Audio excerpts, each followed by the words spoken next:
İyi akşamlar sayın seyirciler. İyi akşamlar Arzu Yılmaz. İyi akşamlar. Hoş geldin.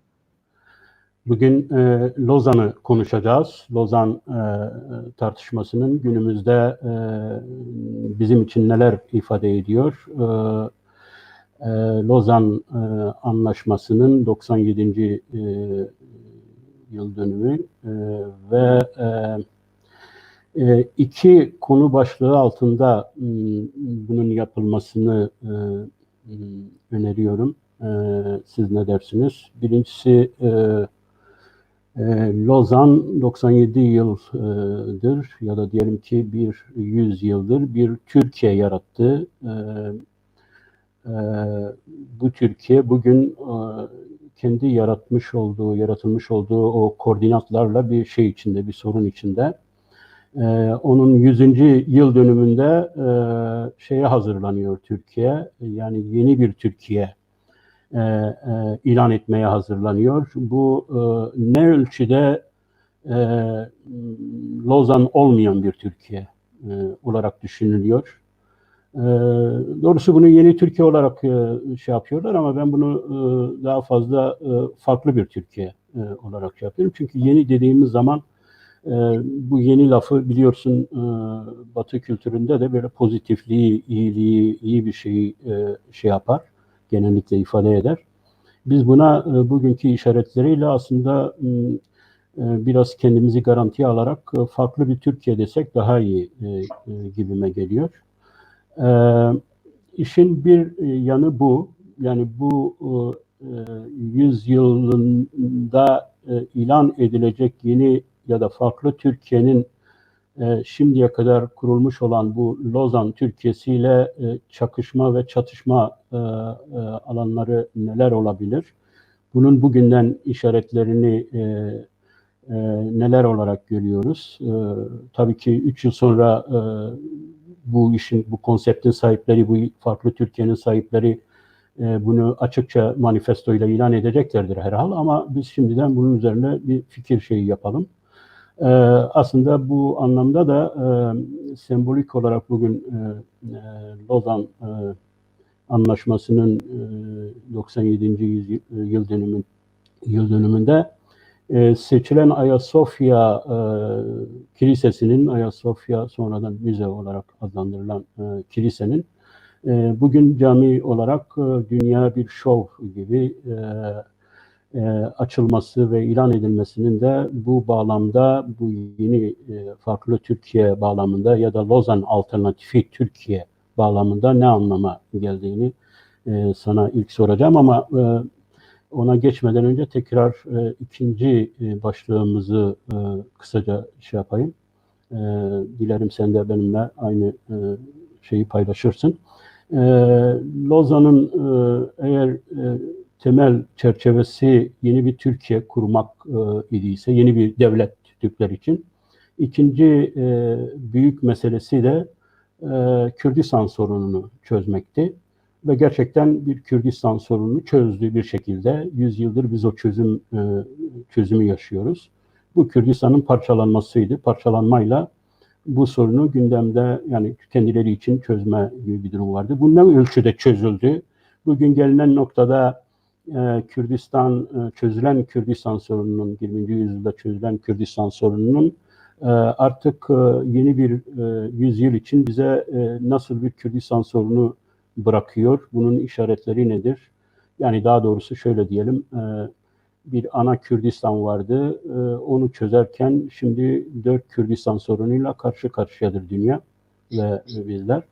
Bu anlamda ikinci başlık olarak da bu konuyu şey yapacağız. Bizim meselemiz aslında yani burada Lozan'ın işte maddeleri, Lozan'ın o şeyleri, mevzuatını üzerinde çok şey yapmayacağız ama ara sıra böyle retrospektif olarak o tarihe de gideceğiz. Özellikle Lozan'a nasıl gelindi ve Lozan'dan sonra nasıl bir yol izlendi ve bundan sonra bizi ne bekliyor? Bu konuda istersen ben sizin şeyinizi şey yapmıştım, bu Lozan Serencamı diye bir böyle sentez bir şeyiniz vardı. Yani o başlık gibi bir şekilde bu işe bir yerden başlayalım diyorum. Ve bu konuda Ayasofya meselesi konusunda da fikrini merak ediyorum. Evet. Ee, Belki de şunu bir açıklığa kavuşturmakta. Çünkü o dediğiniz çok kıymetli o vurgu. Yeni Türkiye demek hani bir olumlayan bir kavram. Yeni mi diyeceğiz, farklı mı diyeceğiz? Orada bir şey aklıma geldi. Aslında yeni Türkiye tanımı e, hani AKP hükümetiyle bizim her ne kadar siyasi gündemin merkezine gelmiş olsa da aslında benim bilebildiğim kadarıyla ilk kez en azından benim okuduğum versiyonu 97 baskısıydı diye hatırlıyorum. Graham Fuller ve Henry Barkey'nin iki Amerikalı Graham Fuller daha çok işte şeyle tanınır, hani CIA bağlantısıyla tanınır. İşte Henry Barkey Amerikalı bir akademisyen. Bu ikisinin 90'larda Türkiye ve yine Kürt sorunu bağlamında yazdıkları bir kitap ismidir. Yeni Türkiye diye Evet. o tarif edilir. Dolayısıyla da hani bu tasavvurun aslında bu bilginin bize bugün yeni Türkiye denildiğinde neye anlamamız gerektiği konusunda da önemli bir ipucu verdiğini düşünüyorum. Eğer meseleye Ayasofya hani en güncel olanı, çünkü bugün yayından önce konuştuğumuzda öyle anladım ki siz de bugün Ayasofya Evet, bayağı için yorgunum da o nedenle doğrusu. ben de açıkçası büyük bir şeyle ilgi ve merakla hani çünkü böyle şeylerin kağıt üzerinde ifadesiyle pratikte nasıl tezahür ettiği arasında çoğu zaman fark vardır ve dolayısıyla da bu yayını izlemeyi istedim ve açıkçası ilk düşündüğüm şu oldu: işte tam da sizin söylediğiniz gibi artık yeni mi deriz, farklı mı deriz, ama bu Lozan'la kurulan cumhuriyetten farklı ve görece yeni olan her ne ise ona ilişkin zaten son 10 yıldır süren bazen hukuki, bazen siyasi, bazen sembolik bir süreç içerisinden. Mesela Osmanlı'nın en uzun 10 yılı denir bu 1910-20 arasına. Öyle tahmin ediyorum ki bu 2015-2025 arası da Türkiye Cumhuriyeti tarihi daha ileride yazıldığında Türkiye Cumhuriyeti'nin en uzun 10 yılı diye yazılacak. Dolayısıyla da Ayasofya'nın açılışı da dediğim gibi bu perspektiften baktığımızda bu ortaya çıkan işte taşları tek tek örülen yeni Türkiye'nin, artık hani kestirmeden söylemek icap ederse, bir fotoğrafı. Bir ikincisi ise hiç kuşku yok. Hani ben en azından kişisel olarak bu bir halifeliğin ilanı provası. Hani bunun arka planını şimdi programda tartışırız. Ama benim kişisel olarak izlenimim bu böyle bir, en azından bu mesajın çok güçlü bir şekilde verildiği kanaatine vardım. Bir üçüncüsü ise hani işte insanların gösterdiği ilgi, o ilginin ekranlara yansıtılması, işte polisin kurduğu barikatlar, işte bir süre sonra mesela meydana daha fazla insan alınmadı ve bu farklı kanalları zaplayarak izlemeye çalıştım. Çoğu zaman da insanların gösterdiği olağanüstü ilgi ve teveccühten dolayı işte nihayetinde sınırlamak zorunda kaldı. Polis barikat kurdu girmesin insanlar diye, ama insanlar o kadar heyecanlı ki barikatları yıkıyorlar. Yine şeytanın avukatlığını hani benim içim kötü belki de, ama bu bana da bu son işte özellikle 2016'dan beri biliyorsunuz sıklıkla Erdoğan, kimi zaman işte tanıdığımız mafya babaları eliyle, kimi zaman bizzat Erdoğan'ın ya da Devlet Bahçeli'nin ağzından, hani ola ki çıktığımız yolda önümüze çıkan olur, işte bundan savaş çıkar. Hani daha bundan birkaç ay önce sanıyorum iki kadın gazeteci, yazar ya da neydi bilmiyorum ama televizyonda işte hazırlıklarımızı yapıyoruz falan diye hani bir böyle gözdağı veren. Neyse demem o ki sonuçta bugün o hani bu açılışa gösterilen ilginin nasıl hani çok olduğu bana biraz da bu verilen gözdağını besleyen hani bu gözdağını daha büyük bir çerçevede gösteren bir şey gibi geldi. Burada durayım. Belki buradan Ben yani o diğer şeyine geçmeden önce bu Ayasofya bugün açılış, bu şov, bu dünya şovu. Yani ben olayı şey üzerinden inceledim. Bu onların bir İngilizce internet yayını üzerinden ve bu yayına yani yorulmamın nedeni aslında o böyle on binlerce insan, dünyadan on binlerce insan katıldı ve İngilizce yorumlar yaptı ve o yorumlar beni olağanüstü derecede bugün etkilemiş durumda. Şöyle bir gözlemimi söyleyeyim. Yani Arap dünyası şaşırdı. Yani Arap dünyasından katılım çok azdı. Bu çok ilginç bir şey. Yani üzerinde konuşulması gereken bir şey. Bangladeş ve Pakistan şeyi ağırlıklıydı ve gerçekten hani Erdoğan'ı, Türkiye'yi bu yönde yeniden teşvik edici, motive edici yöndeydi.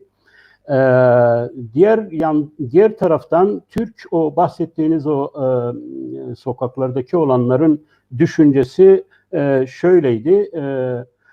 Allah'ım bize bugünü nasip etti. Yani artık bugün nasıl bir günse buna şöyle bir izin verirsen şöyle bir şey getirmek. Yani ben burada yaklaşımım biraz fenomenolojik bu işlere. Yani bir işi tasarlayabilirsin, teorik olarak düşünebilirsin. İşte burada bazı bu kararı aldığında, bu cami etme kararını aldığında bazı düşündüğün hedefler falan olabilir ama yani hayat seni nereye götürür? Bu farklı Türkiye dediğim şey de bir kimlik olayıdır yine. Yani bir işin biz kendimizi nasıl tasavvur ediyoruz? Bir de dünya başkaları bizi nasıl, öteki bizi nasıl tanıyor?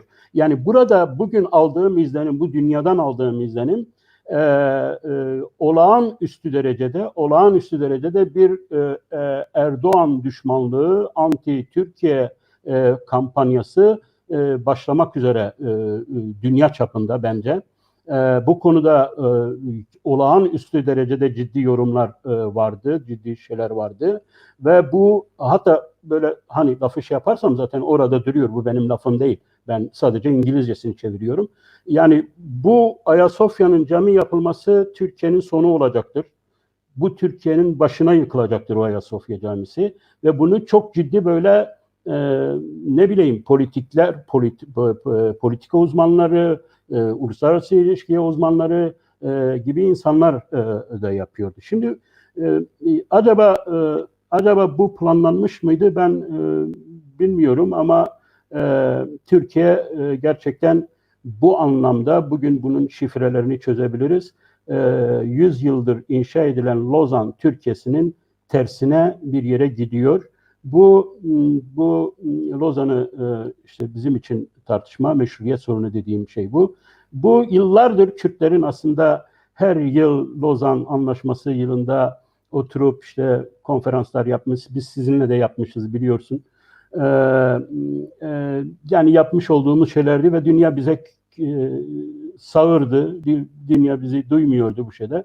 Dilerim ki artık bizim de bu bağlamda bir sesimizin duyulması ve Kürt milletinin, Kürdistan'ın bu kurulan Lozan Türkiye'sinde 100 yıl içinde çekmiş olduğu o acıların, o katliamların, o soykırımının, o yok edilme şeylerinin anlaşılmasına, daha iyi anlaşılmasına bir gerekçe olur ve bir kontekst sağlar, bir bağlam sağlar. Bu noktada hocam hani Lozan'a geçmeden önce bu sizin çünkü çok kıymetli burada not aldım izlenimlerinizden birkaç ekleme yapmak isterim. Birincisi şöyle bir şey sanıyorum akılda tutmakta fayda var. Sosyal medyada evet böyle bir şey ben de gözlemledim vesaire. Fakat şunu altını hemen çizelim ki Ayasofya'nın açılmasına devletler düzeyinde ciddi bir itiraz olmadı. Yani hani kitleler düzeyinde işte ülkeler bazında kişiler veya uzmanlar ciddi itirazlar veya işte bunu Türkiye'nin başına yıkılacağı gibi bir hani onu ben görmemiştim, siz söylüyorsunuz. En azından bunu hani değerlendirirken devletlerin buna ciddi bir itiraz göstermediğini bunu analiz ederken bu bilgiyi de analize dahil etmek gerekir diye düşünüyorum. Bugün itibariyle. Evet. Benim bahsettiğim şey tabii sivil toplum şeyidir. Biliyorsunuz ki Avrupa politikası, hatta Amerika politikası, koronavirüsteki gelişmeleri aslında incelersek bunu görürüz. Yani koronavirüs meselesinde de ne Amerika, ne Britanya, ne de Avrupa öyle ilk başta çok ciddi bir şey içine girmediler ekonomilerinden dolayı şeyler. Ama toplumdan şey gördükçe, yani bir tepki gördükçe bu politikalarını değiştirmek zorunda kaldılar. Bence bugünkü bu şöyle söyleyeyim, yani aslında Ayasofya'nın cami yapılmasından ziyade bunun bu şekil dünyaya bir şov gibi, yani o Cihan Beyli birinin söylediği gibi sizi çatlatacağız işte böyle ey Hristiyan dünya diye durmadan yazıp söylemesi aslında böyle, nasıl söyleyeyim, işte tam da o dediğim bir reaksiyonu, toplumsal reaksiyonu Hristiyan dünyasında yaratacaktır. Bunu izleyip göreceğiz. İkinci Evet. izleniminiz önemli bir nokta. Hani Bangladeş ve Pakistan dediniz. Evet, evet. Bu da çok önemli. Ben de takip edebildiğim kadarıyla bir de Bangladeş ve Pakistan ve Afganistan'da bugün kılınan Cuma namazı Ayasofya'ya hani çağırmışlar, evet. Evet, yani Evet. böyle bir şeyle. Dolayısıyla da bunun çok önemli bir tarafı olduğunu düşünüyorum. Bu şuna işaret ediyor herhal. O farklı Türkiye'nin 100. Lozan'ın 100. yıldan sonra kurulacak farklı Türkiye'nin ya da ilan edilecek farklı Türkiye'nin en stratejik kardeş şeyleri işbirliği aynı şey içinde olan ya da onların Avrupa Birliği diyebileceğimiz birlik şeyi Bangladeş'le Pakistan başta olmak üzere bu tür devletler olacak herhalde. Evet, ama benim açıkçası aklıma getirdi. Hani Pakistan'ın Pakistan İslam Cumhuriyeti'nin kuruluşu, yani Pakistan'ın Hindistan'dan ayrılma süreci aklıma geldi. Pakistan'ın bir İslam Cumhuriyeti olarak kurulması, Afganistan'ın bugün Amerika'nın işte Taliban'la yürüttüğü müzakereler çerçevesinde yeni bir İslam devleti olarak kurulması süreci. Dolayısıyla da bunu birlikte düşünürsek, hani yine sizin izlenimlerinizden hareketle Arap devletlerinden buna hiçbir ilgi gösterilmediği karşılaştırmalı düşündüğümüz zaman, dolayısıyla da siyasal İslamcı iki devletin ya da üç devlet, işte Pakistan ve Afganistan üzerinden söylüyorum,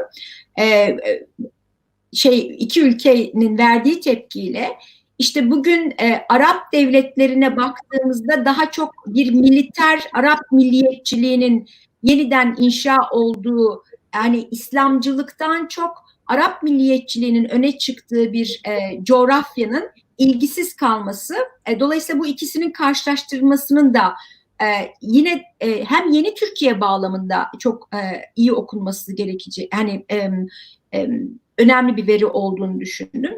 Son bir şey de bu konuyla ilgili yine izlenimlerinize bağlı olarak söylemek istediğim. Biz kendimizi nasıl görüyoruz, bizi dışarıdan nasıl görüyorlar? Bunun çok kritik bir şey olduğunu düşünüyorum.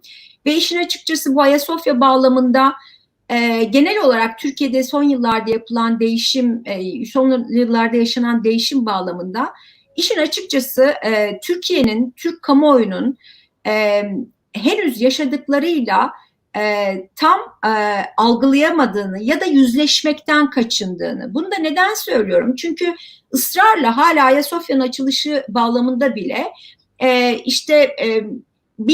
bunun aslında Erdoğan'ın siyaseten içine düştüğü zayıflıkta işte bir ne diyelim safları sıkla, evet hiç şüphesiz böyle bir pratik şeyi olduğu, hani sonuç doğuracağı ve bu motivasyon olduğu doğru, ama fotoğrafın daha büyüğünde daha farklısını söylüyor. İkincisi ise işte Türk milliyetçi işte siyasal İslam bitti zaten.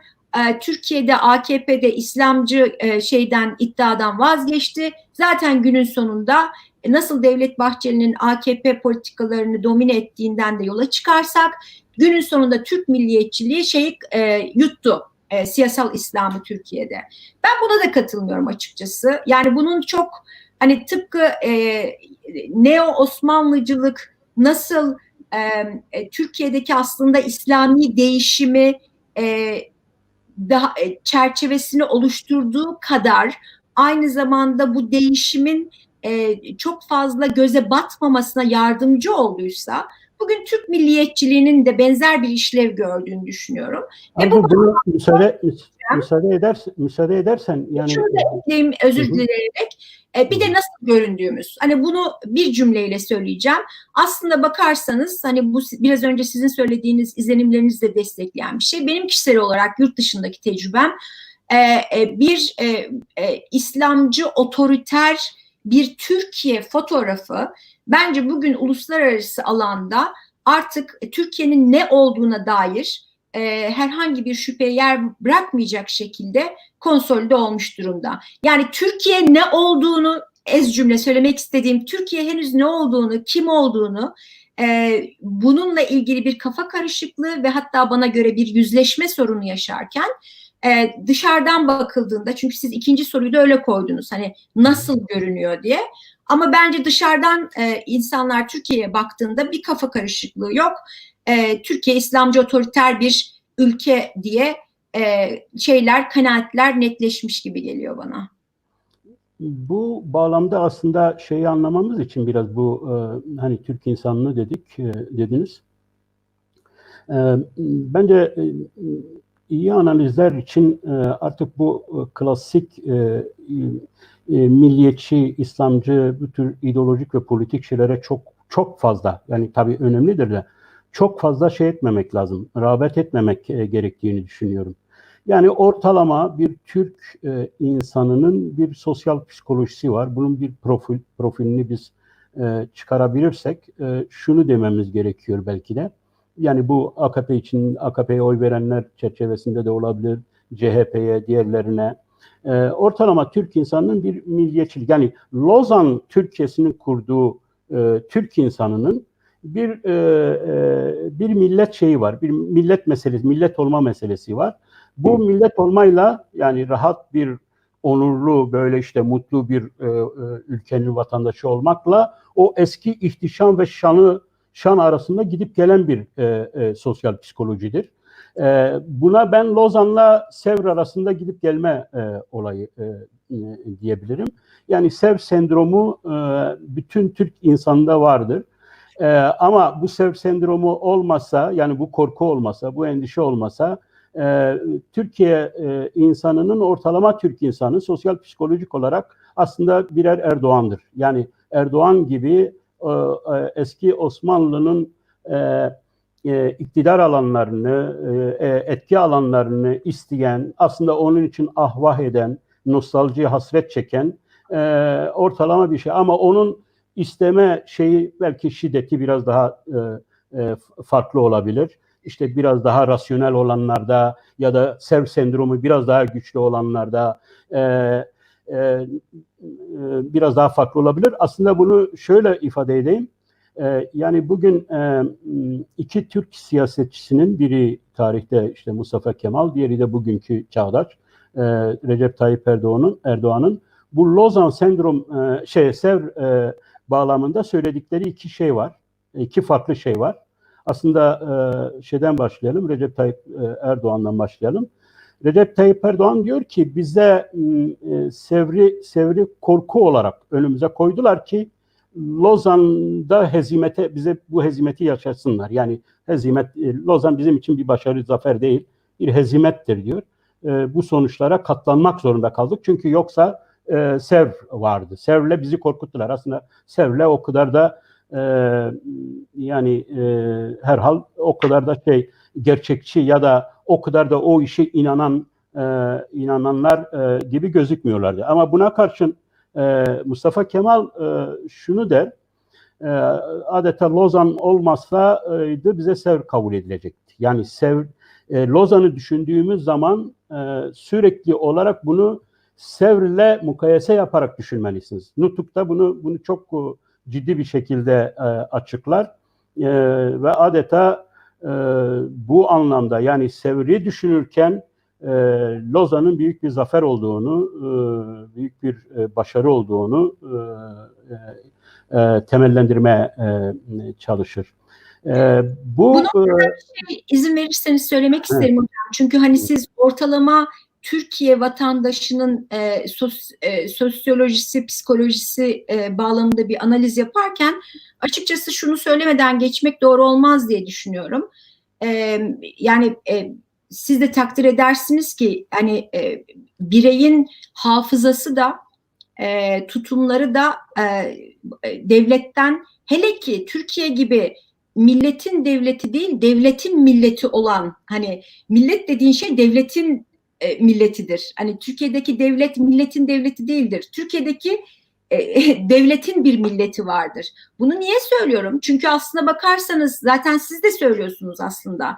Hani işte Nutuk'tan bu yana devletin bir nasıl düşüneceği, hafızanın nasıl bir şey Türk tarih tezi diye bir şey var. Yani 80 yıldır eğitim, bütün araçlarıyla hani devletin elindeki işte araçlarla, yayın medyayla veya eğitimle veya her türlü yönüyle endoktrine ettiği bir bilinç var.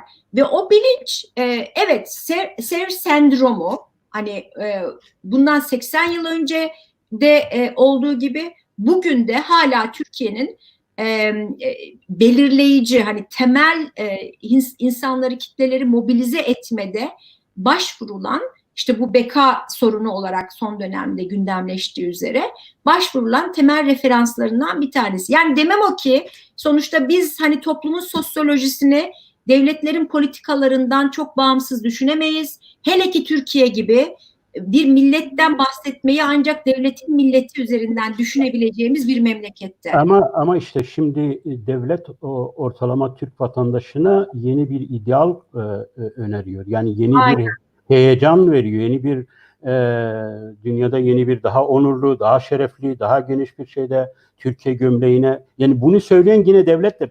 Bu alttan gelen, Türk toplumunun da alttan gelen bir düşünce değil. Yani toplumun içinde olmuş bir yine devlet söylüyor. Devlet diyorsa doğruyu söylüyordur yani Türk vatandaşı. Dolayısıyla Türk psikolojisi dediğimiz zaman yani o böyle devletten bağımsız ayrı bir şey değil. Yani bunlar çok iç içe, birbiriyle iç içe geçen şeyler. Ben sadece bunu altını çizmek istedim. Çünkü belki bu biraz da bizim Lozan'a girmemize yardımcı olur. Evet. Hani nasıl oldu bu akıl ve günün sonunda Kürt sorununu nasıl etkiledi ya da yapılandırdı? Belki buradan da girebiliriz yani Lozan meselesi. Şimdi bu korkular, bu psikoloji aslında işin tarihsel sosyolojisiyle ilgilidir ve işte bu şekil yavaş yavaş konuya girmek bence çok daha anlamlı olur belki.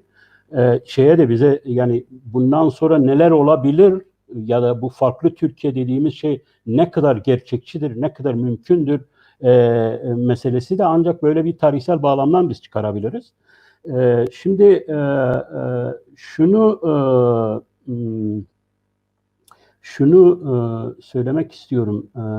Bu bağlamda bu yani yeni Türkiye şeyinin özellikle millet paradigması yani şimdi biliyorsun Lozan Türkiye'sinin paradigması ulus paradigmasıydı ve bunun ne olduğunu aşağı yukarı herkes biliyor.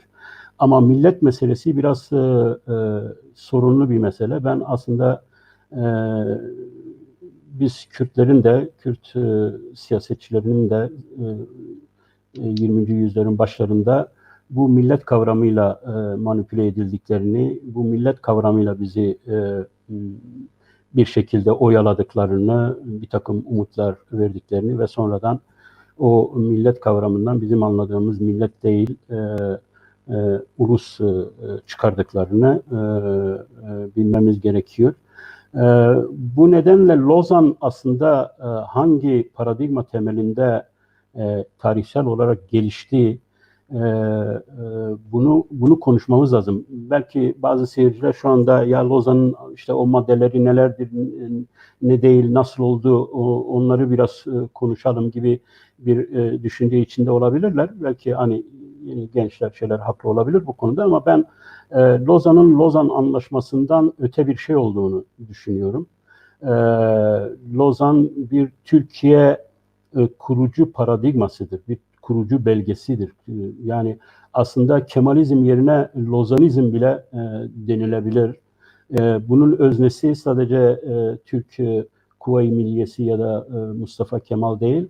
Bunun tarihsel öznesi Tanzimat'tan Lozan'a devam eden Batı'nın yeni bir Türkiye oluşturma şeyidir. Ve burada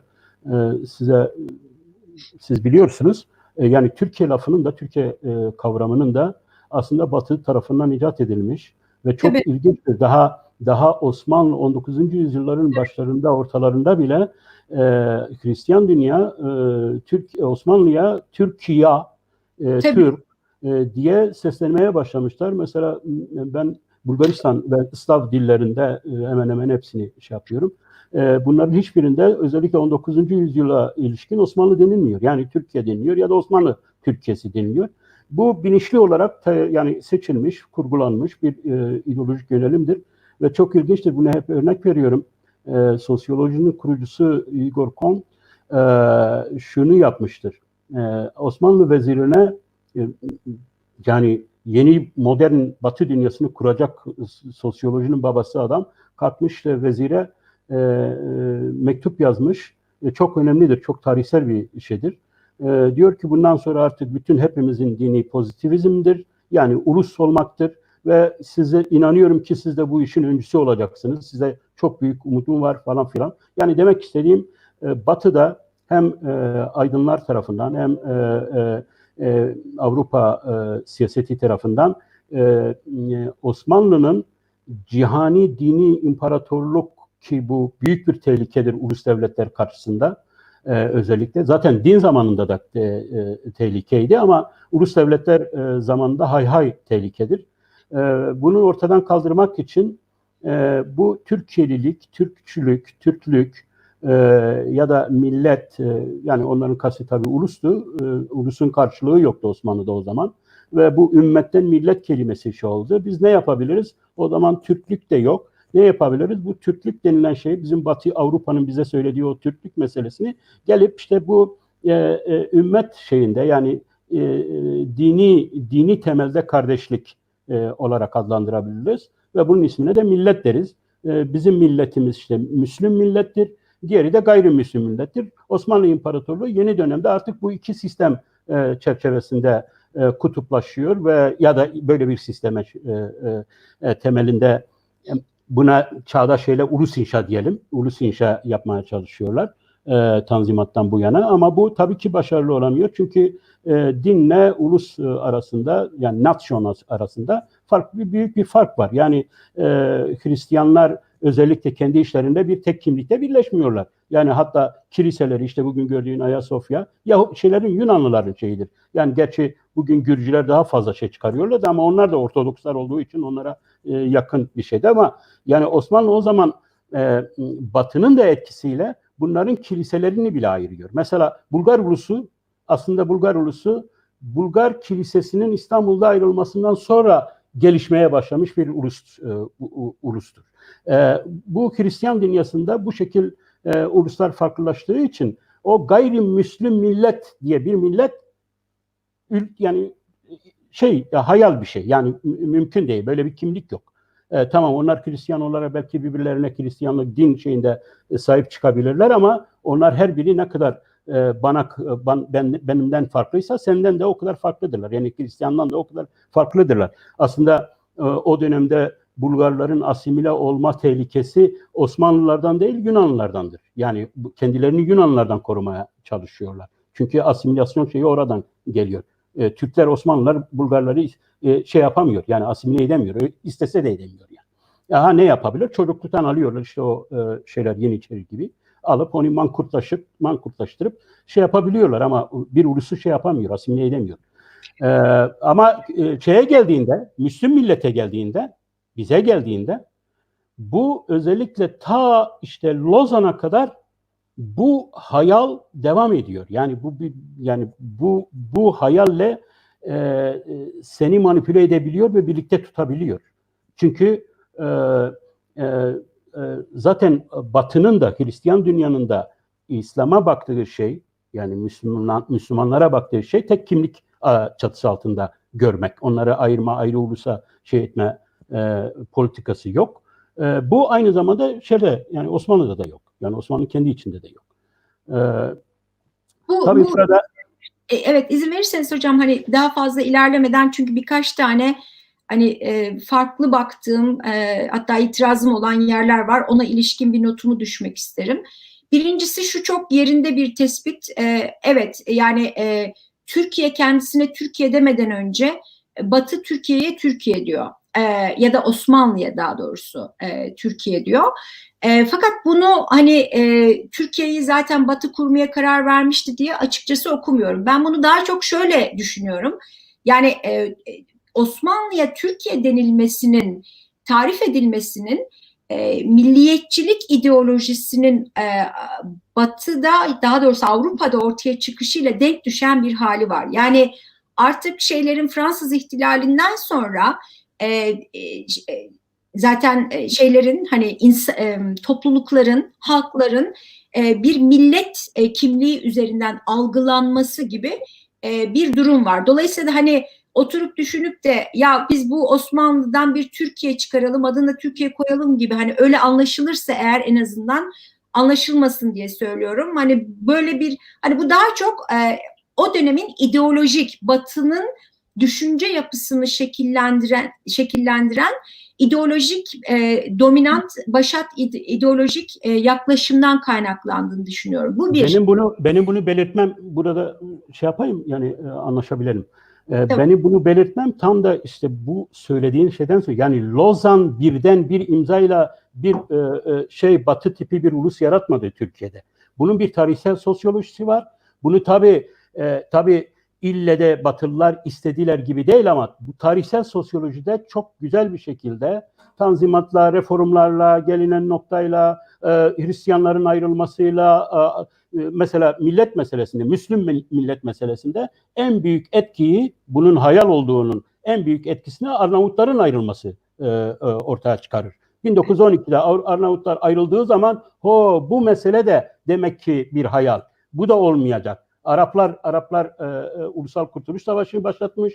Arnavutlar ayrıldı. Hani Müslüm millet dedikleri şey. Demek ki bu kavram da bize şey olmuyor. Yani bunun bir tarihsel bir evrimi var. Lozan böyle bir şeyden ortaya çıkıp bir anlaşmayla ortaya çıkmadı. Bunu söylemek istiyorum. Tabii ki, ve buna bağlı, ya bu arka planı belki besleyecek bir başka şey de dediğim gibi o dönemin siyasete dair düşünme biçimini şekillendiren temel çerçeve milliyetçilik ideolojisi. Bir bunu akılda tutalım ve buna bağlı hani Osmanlı'nın Türkiye, yani bununla daha çok ilişkili. İkincisi ise yine o dönemin oryantalistlerinin özellikle ağırlıklı kaynaklarına baktığınız zaman Türkiye'nin yanında Türk ve Müslüman, yani o Türklük ve Müslümanlığın birbiriyle özdeş ve çoğu zaman birbirinin yerine geçen kelimeler olarak kullanıldığını görüyoruz. Şimdi bu işin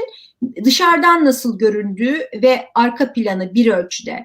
Fakat bunu acaba Osmanlı, çünkü hani Lozan'ın bir arka planı var dediniz ya, sadece Lozan'ın değil, aslında Türkiye Cumhuriyeti'nin daha sonra milleti tasavvur etmesinin zeminini de oluşturan bu arka planı belki açmakta fayda var. Şimdi Türkiye diye bu milliyetçilik penceresinden bakıldığında Osmanlı'ya Türkiye denilirken Osmanlı'nın buna nasıl tepki verdiğine baktığımızda 3 tane ideoloji çıkıyor. Bunlardan bir tanesi Osmanlıcılık, bir tanesi İslamcılık, bir tanesi de Pantürkizm ya da daha sonra Turancılık olarak şey yapan. Yani ve bunun hani kısa kısa kestirmeden söylüyorum. Osmanlıcılık bir kere ne Türkçülüğü, bunlar bu arada birbiriyle rekabet içinde. Yani her ne kadar Batı baktığında bu Türkiye ve Türk ve Müslüman diye Osmanlı'ya bakıyor olsa da bunun Osmanlı'daki iz düşümünde aslında bunların her biri başka bir ideolojinin zemini ve bu ideolojilerin her biri de birbiriyle rekabet içerisinde. Mesela burada bir şey eklemek istiyorum izin verirsen. Yani bunlar işte 19. yüzyılın sonunda ya da 20. yüzyılın başında işte Ziya Gökalp'in de belirtmiş olduğu gibi işte Türklük, Batılaşma ve bu üç ideoloji, bu üç hatta üç tarzı siyaset denilen şey. Bunun bir tarihsel sosyolojisi var ama. Yani mesela Türkçülük Tanzimat'ta çıkmıyor ortaya. Türkçülük bu iki ilk ideolojinin yani Batıcılık ya da şöyle söyleyeyim Osmanlı milleti yaratma, gayrimüslim ve Müslümanlarla birlikte ortak Osmanlı vatandaşı milleti yaratma şeyi, Tanzimat'la başlayan şeyin iflas etmesiyle, Hristiyan dünyanın ayrılmasıyla özellikle Abdülhamit'te artık İttihadi İslam yani İslam milleti paradigması ön plana çıkıyor. Bunun da işte dediğim gibi bu Arnavutların ayrılması ve Arapların ulusal kurtuluşunun başlamasıyla bunun da bir iflası, getirmiş olduğu iflastan sonra aslında Türkçülüğün popüler olma meselesi, Türkler içinde olma meselesi Balkan Savaşlarından sonradır. Yani Balkan Savaşlarında yenilgilerinden sonradır. Ama gelinen noktada üç şey bugün de hala bile Türkiye'de devam eden tarzı siyaset gelenekleridir yani. Evet, tam bu noktada izin verirseniz ben de tam oraya gelecektim. Şimdi bu Osmanlıcılık, İslamcılık ve Pantürkizm dağılmakta olan bir imparatorlukta Osmanlıcılık dediğim gibi hem İslamcılığı hem de Türkçülükle rekabet içerisinde aslında daha çok Balkanları elinde tutmanın bir çabasına tekabül ediyor. Bir kez Balkan Savaşı kaybedildikten sonra zaten diğer iki ideoloji karşısında Osmanlıcılık çöküyor. Pantürkizm ise daha çok o dönemde Rusya, çünkü Osmanlı'nın son döneminde Rusya ile ilişkiler çok çatışmalı. En önemli tehditlerden bir tanesi Rusya. Oradaki Türk kökenli Rus şeylerine, tebaasına diyelim, Çarlık Rusyası tebaasına karşı bir şey olarak, hani bir koz olarak işlevselleşiyor. Hani çok kestirmeden söylüyorum. Pan-İslamizm ise Arap coğrafyasını, tekrar ediyorum, yıkılan bir Osmanlı'da, çünkü bu üç Asya, Avrupa ve Afrika diye genel olarak üç kıtaya yayılmış bir imparatorluğun, çökmekte olan imparatorluğun çökmeye karşı verdiği reflekste ortaya çıkan bu üç ideolojinin, çok kestirmeden ifade etmek gerekirse, bu üç coğrafyaya tekabül ediyor. Balkan Savaşları'ndan sonra artık Osmanlıcılığın zemini kalmıyor. Hatta Ziya Gökalp'leri falan bahsettiniz. Hani o dönemin ideologları üzerinden bir okuma yaptığınızda nasıl Osmanlıcılıktan İslamcılığa, İslamcılıktan Pantürkizme yalpaladıklarını görürüz. Arap ne derler, isyanlarıyla beraber işte o Şerif Hüseyin falan, o Arap isyanlarıyla ve bir kez İngiliz ve Fransızlara orası verildikten sonra ise Pan-İslamizm ciddi bir zayıflamaya giriyor ve biz ondan sonra geriye kalan Pan-Türkizmin nasıl dönüştüğüne baktığımızda ise Mustafa Kemal'in, İnönü'nün Misak-ı Milli'den orada belki de başlayabiliriz. Yani Misak-ı Milli'den itibaren artık referansın değiştiğini ve biz hem İnönü'nün hem Mustafa Kemal'in çok ciddi bir şekilde Pan-Türkizme karşı olduklarını görüyoruz. Ve onlar diyorlar ki ya hatta mecliste Mustafa Kemal'in bir konuşması var. Yani biz ne pan-İslamist olabildik ne pan-Türkist olabildik ama öyleymiş gibi göstererek kendimizi bir sürü düşman kazandık. biz arkadaşlar işte ahali bunu yapmaya kalkmayacağız. Biz olabilecek mümkün olana bakacağız ve zaten bir kez Cumhuriyet kurulduktan sonra da oldukça izolasyona izole bir hani şey bağlamında hani o kopuş bağlamında oldukça içe kapalı ve bir denge politikası dış politikada hem İslam konusunda, İslam ülkeleriyle ilişkiler konusunda hem Türkiye şeylerin olduğu, Türklerin de olduğu bölgelerdeki ülkelerle şeyde bir denge yaratıyor. İzin verirsen Sonuç itibariyle Lozan'sa bunun yani sadece bir devletin hani sıklıkla söylenir ya Lozan bir şeydir diye işte Türk devletinin kuruluşunun tapusu, senedi neyse. Ama Lozan aynı zamanda da bir ulusun yani Türkiye Cumhuriyeti'nin kuruluşuyla işte o şey kurucu elitlerin kafasındaki ulusun da bir onayıdır. O ulus da nedir? Anadolu Türkleri, Türkler ve Anadolu Türkleri. Zaten bu Anadolu Türkleri vurgusu çok şey. O bizim Türk milliyetçiliği diye yüzleşe geldiğimiz AKP dönemine kadar diyeyim ve Kürt meselesini de şekillendiren, etkileyen o milliyetçiliğin bu arka plandan böyle bir kopuşa tekabül ettiğini kısaca toparlamakta fayda var. Belki tartışma. Evet, yine de bu tartışmada yani Lozan tartışmasının bu farklı sosyolojik tarihsel bağlamlarından yine de bir şey yapalım. Lozan Anlaşması'na somut bir geri dönüş yapalım. Çünkü belki bizi izleyen bazı şeylerimiz yani Lozan Anlaşması'nın ne zaman nasıl olduğu yani gerçi bu Kürtler için çok bir duruma geldi, banal bir duruma geldi. Kürtler her yıl bunu günlerce konuşurlar, konferanslarda tartışırlar. Ama yine de izin verirsen bu konuda birkaç şey söylemek isterim. Şimdi Lozan Anlaşması yani Lozan Sulh Muhadenemesi denir buna. 24 Temmuz 1923'te İsviçre'nin Lozan şehrinde imzalanıyor. Buna Türkiye, o zaman Türkiye Büyük Millet Meclisi, yani Türkiye yok daha, meclis var, Ankara Meclisi. Bu arada bunu da söyleyeyim, yani Sevre imzasını atan İstanbul hükümetidir, Osmanlı hükümetidir ve bu tarafından kabul edilmez, bu Ankara Meclisi tarafından kabul edilmez. Hatta imza atanlar hain ve ölüm kararı çıkarırlar, hain ilan edilerek ölüm kararları çıkarılır. Buna Türkiye Meclisi, Ankara Meclisi yanı sıra Britanya İmparatorluğu, Fransız Cumhuriyeti, İtalya Krallığı, Japon İmparatorluğu, Yunanistan, Romanya Krallığı, Sırp, Hırvat, Sloven yani daha sonra Yugoslavya olan temsilciler. İşte İsviçre'nin Leman Gölü kıyısında bir Beau Rivage Palas'ta imzalanan bir anlaşma. Tabii anlaşma çok geniş, çok çok maddeleri var. İşin ilginç tarafı yani aslında Lozan Anlaşması Kürdistan'ın bölünmesinin belgesi yani ya da anlaşması olarak olsa bile Lozan Anlaşması'nın kendi oturumlarında Kürdistan meselesi tartışılmaz. Musul meselesi vilayeti olarak tartışılmaya başlanır ve Musul vilayeti üzerinde sözde anlaşamayacaklarını gündeme alarak onun daha sonra sadece Türkiye ve İngiltere arasında konuşulması diye ertelenir. Yani 9 ay bir süre verilir. Ondan sonra geri kalan o anlaşılmış olan ya da anlaşılmasını yani duyurulmasında sorun olmayan artık diğer maddeler üzerinde bunlar sınırlardır, bunlar azınlıklar meselesidir, boğazlardır, Yunanistan adaları ile ilgili yerlerdir.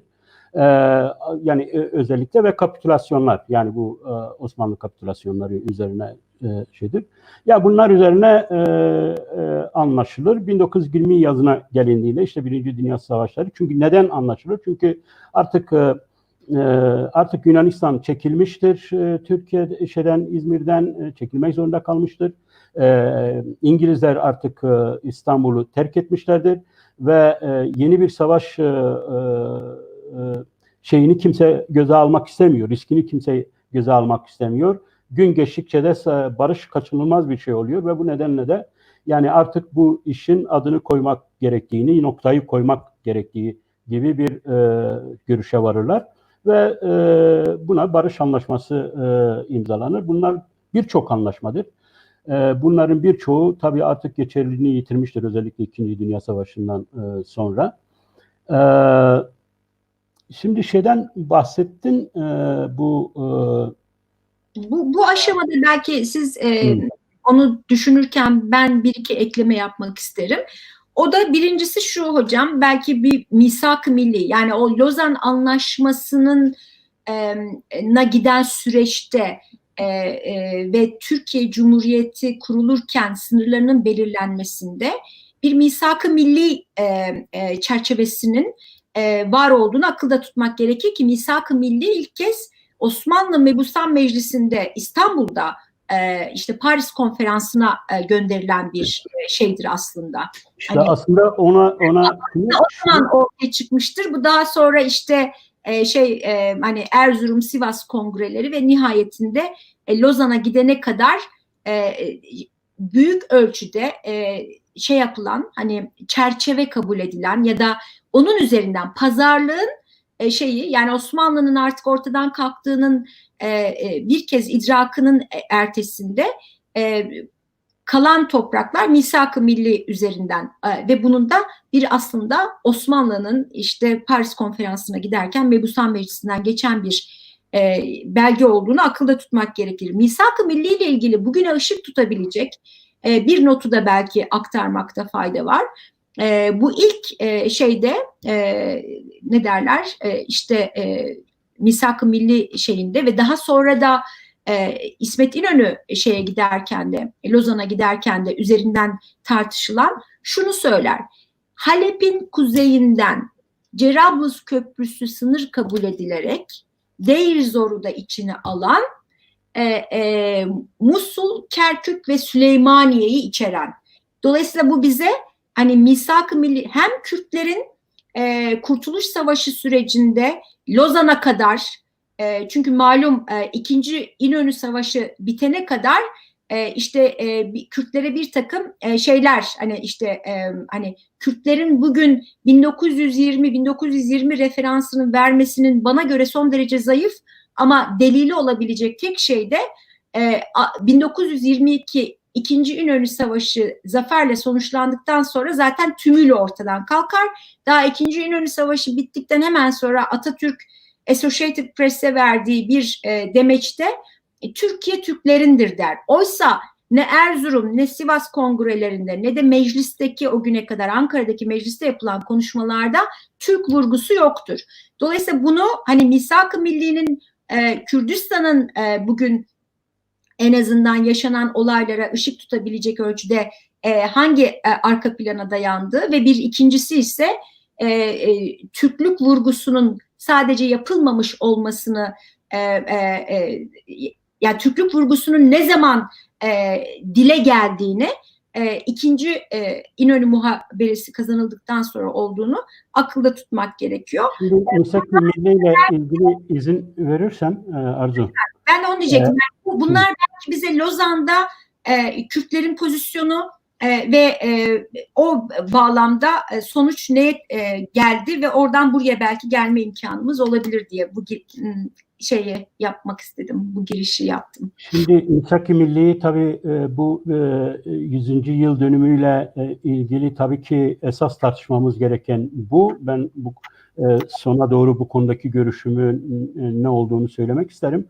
Ama misak-ı milli ile ilgili birkaç ekleme yapmak istiyorum. Şimdi biliyorsun bu milli yemin demek. Şimdi millet bilmiyor misak-ı milli ne demek. Milli yemin anlamına geliyor. Ve Osmanlı Mebusan Meclisi'nde 28 Ocak 1920'de gizli bir oturumda bir metin kabul ediliyor. Ve bunun adıdır aslında. Yani misak-ı milli bu metnin adıdır. Mecliste Fellahi Vatan, Vatanın Kurtuluşu adlı bir grup tarafından yazılmış bu metin ve 6 maddeden oluşuyor. 6 maddede ülkenin olması gereken sınırları nelerdir? Hangi sınırlardır? O çiziliyor, o belirtiliyor. Bu sınırlar kabaca bugünkü Türkiye haritası aslında. Artı Musul, Kerkük ve Batum'u içine alıyor. Gizli oturumda kabul edildikten hemen sonra ilan ediyorlar ama bu metin ilanı üzerine İngilizler Meclisi basıyor. Ve içlerinde Rauf Orbay da olmak üzere Misak-ı Milli'yi öncülük eden bütün isimleri tutuklayarak yapıyorlar. Malta'ya sürgün ediyorlar. Misak-ı Milli denilen efsane işte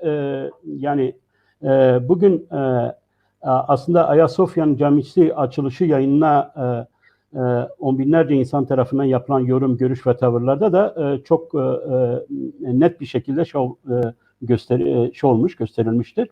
Şimdi bu Ayasofya meselesini biz çok sembolik olarak olarak aldık bu Lozan meselesinde. Şimdi biliyorsun bu 100. yıl dönümüyle ilgili sürekli basında dolaştırılan bir spekülasyon var. Yani Lozan Konferansı'nın, Lozan Anlaşması'nın gizli, ortaya çıkarılmayan, belirtilmeyen gizli maddeleri var. Bu çeşitli defalarca çok otorite şeyler tarafından olmasına rağmen, reddedilmesine rağmen ama bu sürekli böyle basına bilinçli bir şekilde olur. Ve orada yine Ayasofya ile ilgili ve Kürdistan meselesiyle ilgili ve Yunan sınırları ile ilgili ve boğazlarla ilgili durumların 100 yıl sonra geçerliliğini yitireceğini, artık yeniden bu konuların karara bağlanması ve olması gerektiğini, bunun üzerine İngilizlerin adeta mesela Ayasofya'ya ilişkin olarak orayı tekrar kilise yapma şeylerinin olduğu, politikalarının olduğu. Bunu neden söylüyorum? Bu çok tartışılmasına rağmen, yani çok reddedilmesine rağmen neden söylüyorum? Çünkü yani sanki Ayasofya'yı cami yapmak için işte bak biz yapmasak bunlarda da böyle eğilimler var gibi bir reaksiyon düşünülüyor. Şimdi aslında Misak-ı Milli'nin burada söylenen şeyler ya aslında bu sınırların çoğu mesela Kars, Ardahan ve Batum meselesi daha Sovyet devrimiyle çözülmüş sorunlardı. Bu sadece Musul ve Kerkük, Musul yani daha doğrusu geriye kalıyordu, Musul vilayeti. Şimdi bu Misak-ı Milli aslında İngilizler tarafından hiçbir zaman gündeme getirilmedi. Hiçbir zaman bunun tartışması yani Türklerle İngilizler ya da Lozan'da ya da ondan önceki diğer konferanslarda olmadı. Çünkü işin başından beri İngilizler Musul vilayetini yani bugünkü Güney Kürdistan'ı aslında vermeyeceklerini, hatta Fransızlara daha önce olmuş hani onlara verilmiş gibi bu Sykes-Picot anlaşmasında görülen şeye daha sonra Fransızları ikna ederek Fransızlara yok buranın şeyini biz alacağız. Hani manda buranın denetimini, kontrolünü biz alacağız. Çünkü biliyorsunuz orada İngilizler çok erken bir şekilde petrolü yapıyorlar, keşfediyorlar. Ve çok ilginçtir bu söylediğimiz bağlamda hani bu millet bağlamında. Şimdi Lord Curzon Güney Kürtlerine ilişkin olarak yani Musul vilayetinin Kürtlüğüne ilişkin olarak ya da nüfus dağılımına ilişkin olarak yapmış olduğu tespitlerde aslında bu hiçbir zaman yapmamış oldukları hani bu Müslüman millet arasında fark yapmamış oldukları farkı orada yapar. Orada der ki bu İsmet İnönü'nün ilgili heyetlerine der ki Musul vilayeti sizden değil. Bunlar Kürttürler, bunlar İrani kavimdir. Bunların kültürleri, dilleri, hatta kadın özgürlüğü, yaşam anlayışı, kültürleri farklıdır. Ve bunlar nüfusun büyük çoğunluğunu oluşturuyorlar. Bu 750-800 bin arasında o zaman olan nüfusun yaklaşık 500 binini oluşturuyorlar. Hatta burada Ezdi Kürtleri de ayrı sayıyor. O da bir 50-60 bin nüfus kadar sayılmıştır. Yani bunu Kürtlerin Musul'un çoğunluğunu oluşturuyor ve bunlar da millet olarak size ne güveniyorlar, ne sizi seviyorlar, ne sizinledirler, ne de bu sizin tarif ettiğiniz bu millet tanımı içinde kendilerini görüyorlar. Onlar ayrı bir şekilde kendilerini görüyorlar.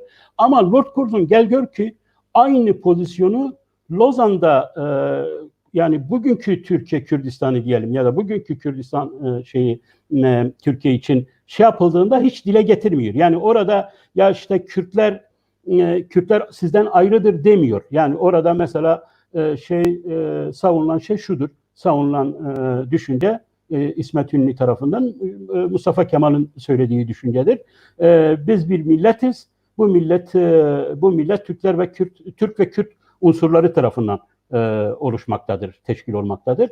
Ve tabii ki bu 1923'e kadar hem İsmet İnönü tarafından hem Mustafa Kemal tarafından bu şekil bir söylem vardır Kürtlerle Türkler ilişkisi açısından. Ve şunu sadece yapayım.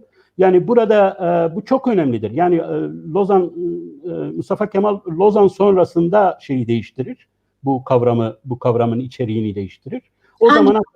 O zamana kadar mesela düşün şimdi bir ara düşünüyor eğer Süleymaniye'de ya da Musul vilayetinde Şeyh Mahmud Berzenci'yi çekebilirsek biz bu İngilizlere karşı savaşalım, alalım gibi bir tavır görünüyor. Orada bir müddet bu Revandus tarafında bir organize etmeye çalışıyorlar İngilizlere karşı.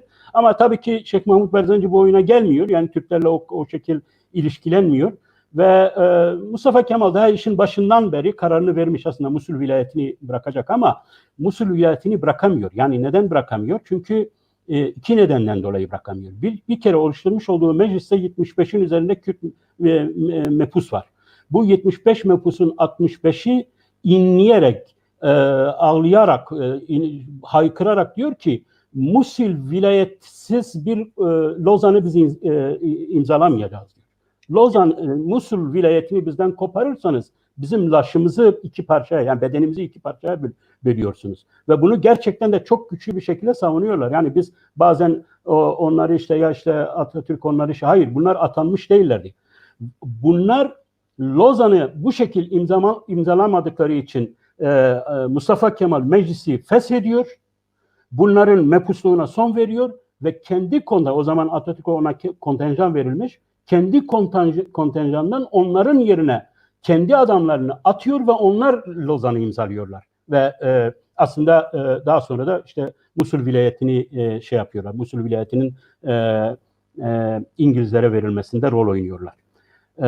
Bu Şimdi, anlamda izin verirseniz hocam hani o süreci ben kendi okumalarıma göre bir de paylaşmak isterim. Şimdi birincisi biraz önce Osmanlı'nın çöküşü sırasında etkinleşen 3 ideolojiden bahsederken işte ağırlıklı Orta Doğu ve Afrika ya da Müslümanların, Arapların çoğunlukta olduğu bölgede etkinleştirilen Pan-İslamizm ideolojisinden bahsetmiştim. Siz ona bahsedin. Ben de o üç tarzı siyasetin daha sonra Kürtlere nasıl yansıdığını ve Kürtlerin nasıl birbirleriyle bu nedenle anlaşamadıklarını evet, bunu hatırlatma nedeni tam da oydu. Yani aslına bakarsanız o döneme hani bu hem Berzenci üzerinden, Şeyh Mahmud Berzenci üzerinden bakın isterseniz ya da işte diğer etkin aktörler üzerinden bu pan-İslamizmin ya da İslamcılığın daha doğrusu yani Osmanlı tebaasının kim olduğu, bu millet denilen şeyin millet ve ümmet ilişkisi kafaların henüz bu konularda netleşmediği dönemde Kürtlerin hem Osmanlı'nın çöküşü döneminde İttihat ve Terakki ile ilişkilenmesinde hem daha sonra Kurtuluş Savaşı'nda yeni cumhuriyet elitleriyle ilişkilenmesinde İslamiyet'in çok belirleyici bir rolü olduğunu düşünüyorum. Bu dediğim gibi Berzenci'nin yazışmaları üzerinden de benim yani tarihçi değilim ama o döneme ilişkin ikincil kaynakları üzerinden okumalarımda sık sık karşıma çıktığında dikkatimi çekmişti. Onun için bir kere bunu söylemek lazım. Yani İslamiyet'in bunun bugün de çok önemi var. Yani bugün Kürt sorununun hatta İmralı sürecinin yapılandırılması, bundan sonra Kürt sorununa Türkiye'den nasıl bir perspektif çıkacak, eğer ona vaktimiz kalır da tartışırsak bunlara kaynaklık eden tarafı var. Bu o kadar önemlidir ki mesela siz birkaç Arada, örnek sadece bir uyarıda arkadaşların yaptığı bir uyarı ya da sürekli uyarı geliyor. Yani Lozan'a dönelim, Lozan'ı anlatalım gibi. Yani daha ziyade biraz Lozan bağlamı herhal biraz konuşursak daha şu olur.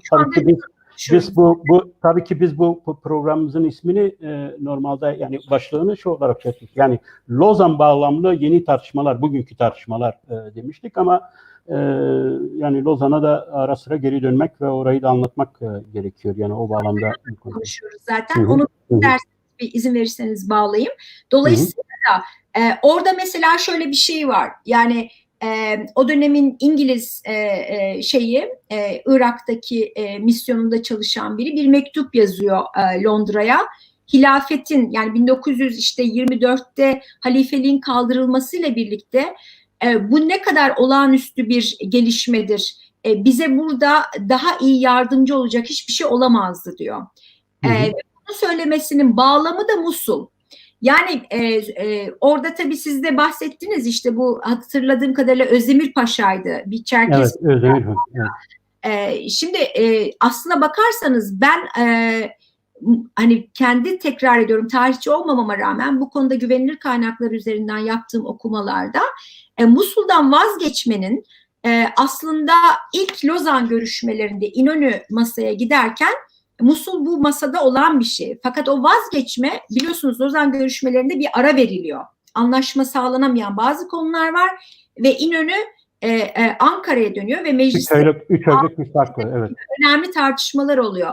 Orada hani en kestirmeden söylemek icap ederse tırnak içerisinden İnönü'nün meclis konuşmalarından ifadesiyle kapitülasyonlar, yani orada kapitülasyonların kaldırılmasına mukabil Musul'dan vazgeçmenin hani bir şekilde o masadan bir anlaşmanın sağlanabilmesi için kapitülasyonlardan yana yeni kurulan Türkiye Cumhuriyeti ya da meclis, daha Cumhuriyet o dönem kurulmamış, yeni meclis bütün sizin altını çizdiğiniz önemli tartışmalara, itirazlara rağmen günün sonunda kapitülasyonların kaldırılmasını önceleyen ve buna mukabil Musul'u işte daha sonra Milletler Cemiyeti'nde karara bağlanmak üzere paranteze alan bir şekilde formül buluyor. Yani Atatürk zaten baştan hani öyle dediniz de zaten baştan Musul'u verme, yani benim en azından o döneme dair okumamda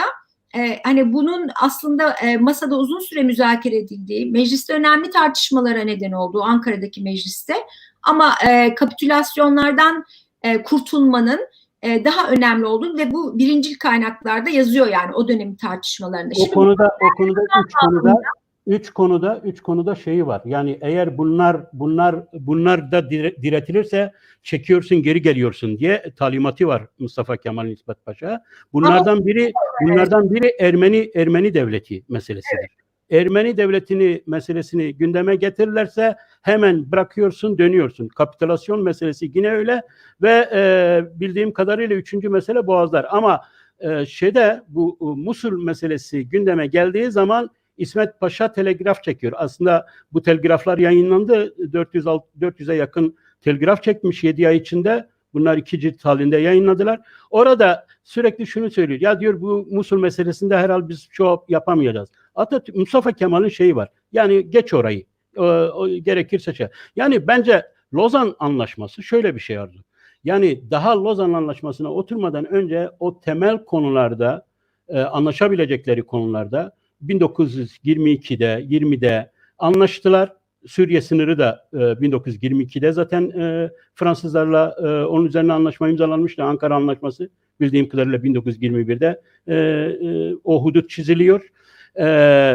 Ve geriye sadece Musul vilayeti meselesi kalıyor. Hatta azınlıklar meselesinde bile İngilizler diretmiyorlar. Yani bugün bu azınlıklar meselesiyle ilgili, Lozan azınlıklar maddesiyle ilgili çok spekülasyon var. Hatta Türkiye'de bazı liberal akademisyenler işte ya aslında bu azınlıklara verilen tanınan haklar sadece gayrimüslimlere değil, bunların birçok kategorisi var. Bunlar içinde işte Kürtler de şey olabilir, hani kendisi Türk vatandaşı olan ya da Türkiye halkından olan herkes dilinde, dininde, ibadetinde özgürdür diye bir formülasyon var. Bunun işte Kürtleri de kapsadığını ve Kürtler aslında Türkiye'nin kendi Lozan Anlaşması'nı bile doğru dürüst icra etmediği yönünde yorumlar var.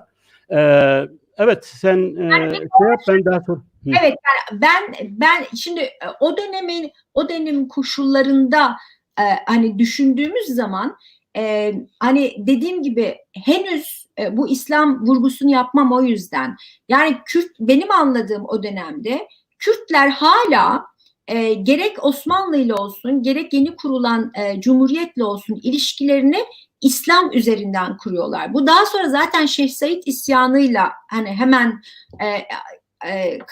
ortaya çıkan bir şey. Burada önemli olan Şeyh Said isyanına karşı gösterilen olağanüstü kıyım politikasına mukabil Irak'ta Kürtlerin farklı düzeylerde de olsa o ölçüde büyük bir kıyımla karşılaşmaması. Bu bizim için neden değerli? Çünkü biraz önce söylediğim gibi yani öyle bir mutabakat var ki bu mutabakat sadece sınırların belirlenmesi üzerinden değil, aynı zamanda o Türkiye Türklerindir diskurunun da onayı.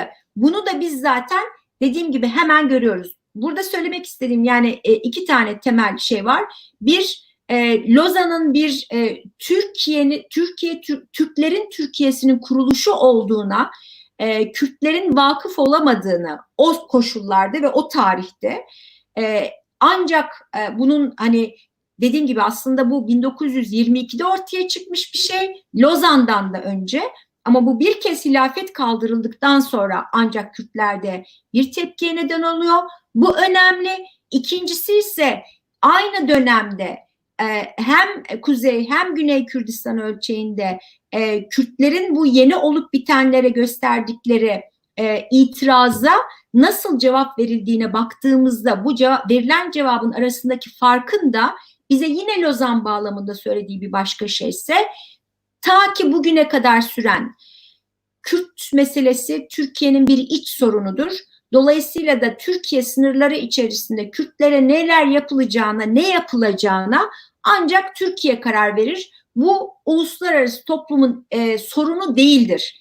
Bu İkinci Dünya Savaşı sonrası Soğuk Savaş döneminde daha da derinleşen bir şeydir. Hani Türkiye'nin bir iç güvenlik sorunu olduğu uluslararası toplumun bu yöndeki algısı ve bu günün sonunda bugüne kadar gelen bir Kürtlere karşı körlüğün, Kürt sorununa karşı duyarsızlığın da Lozan bağlamı da bugün konuştuğumuz için önemli bir eşiği. Ama burada işte yani konuşmamızın ikinci başlığı denilen Kürdistan sorunun çözümü şeyine geldik, gündemine geldik, yani başlığına geldik. Şimdi burada Şeyh Said ayaklanması örneğini verdin. Bu çok önemlidir,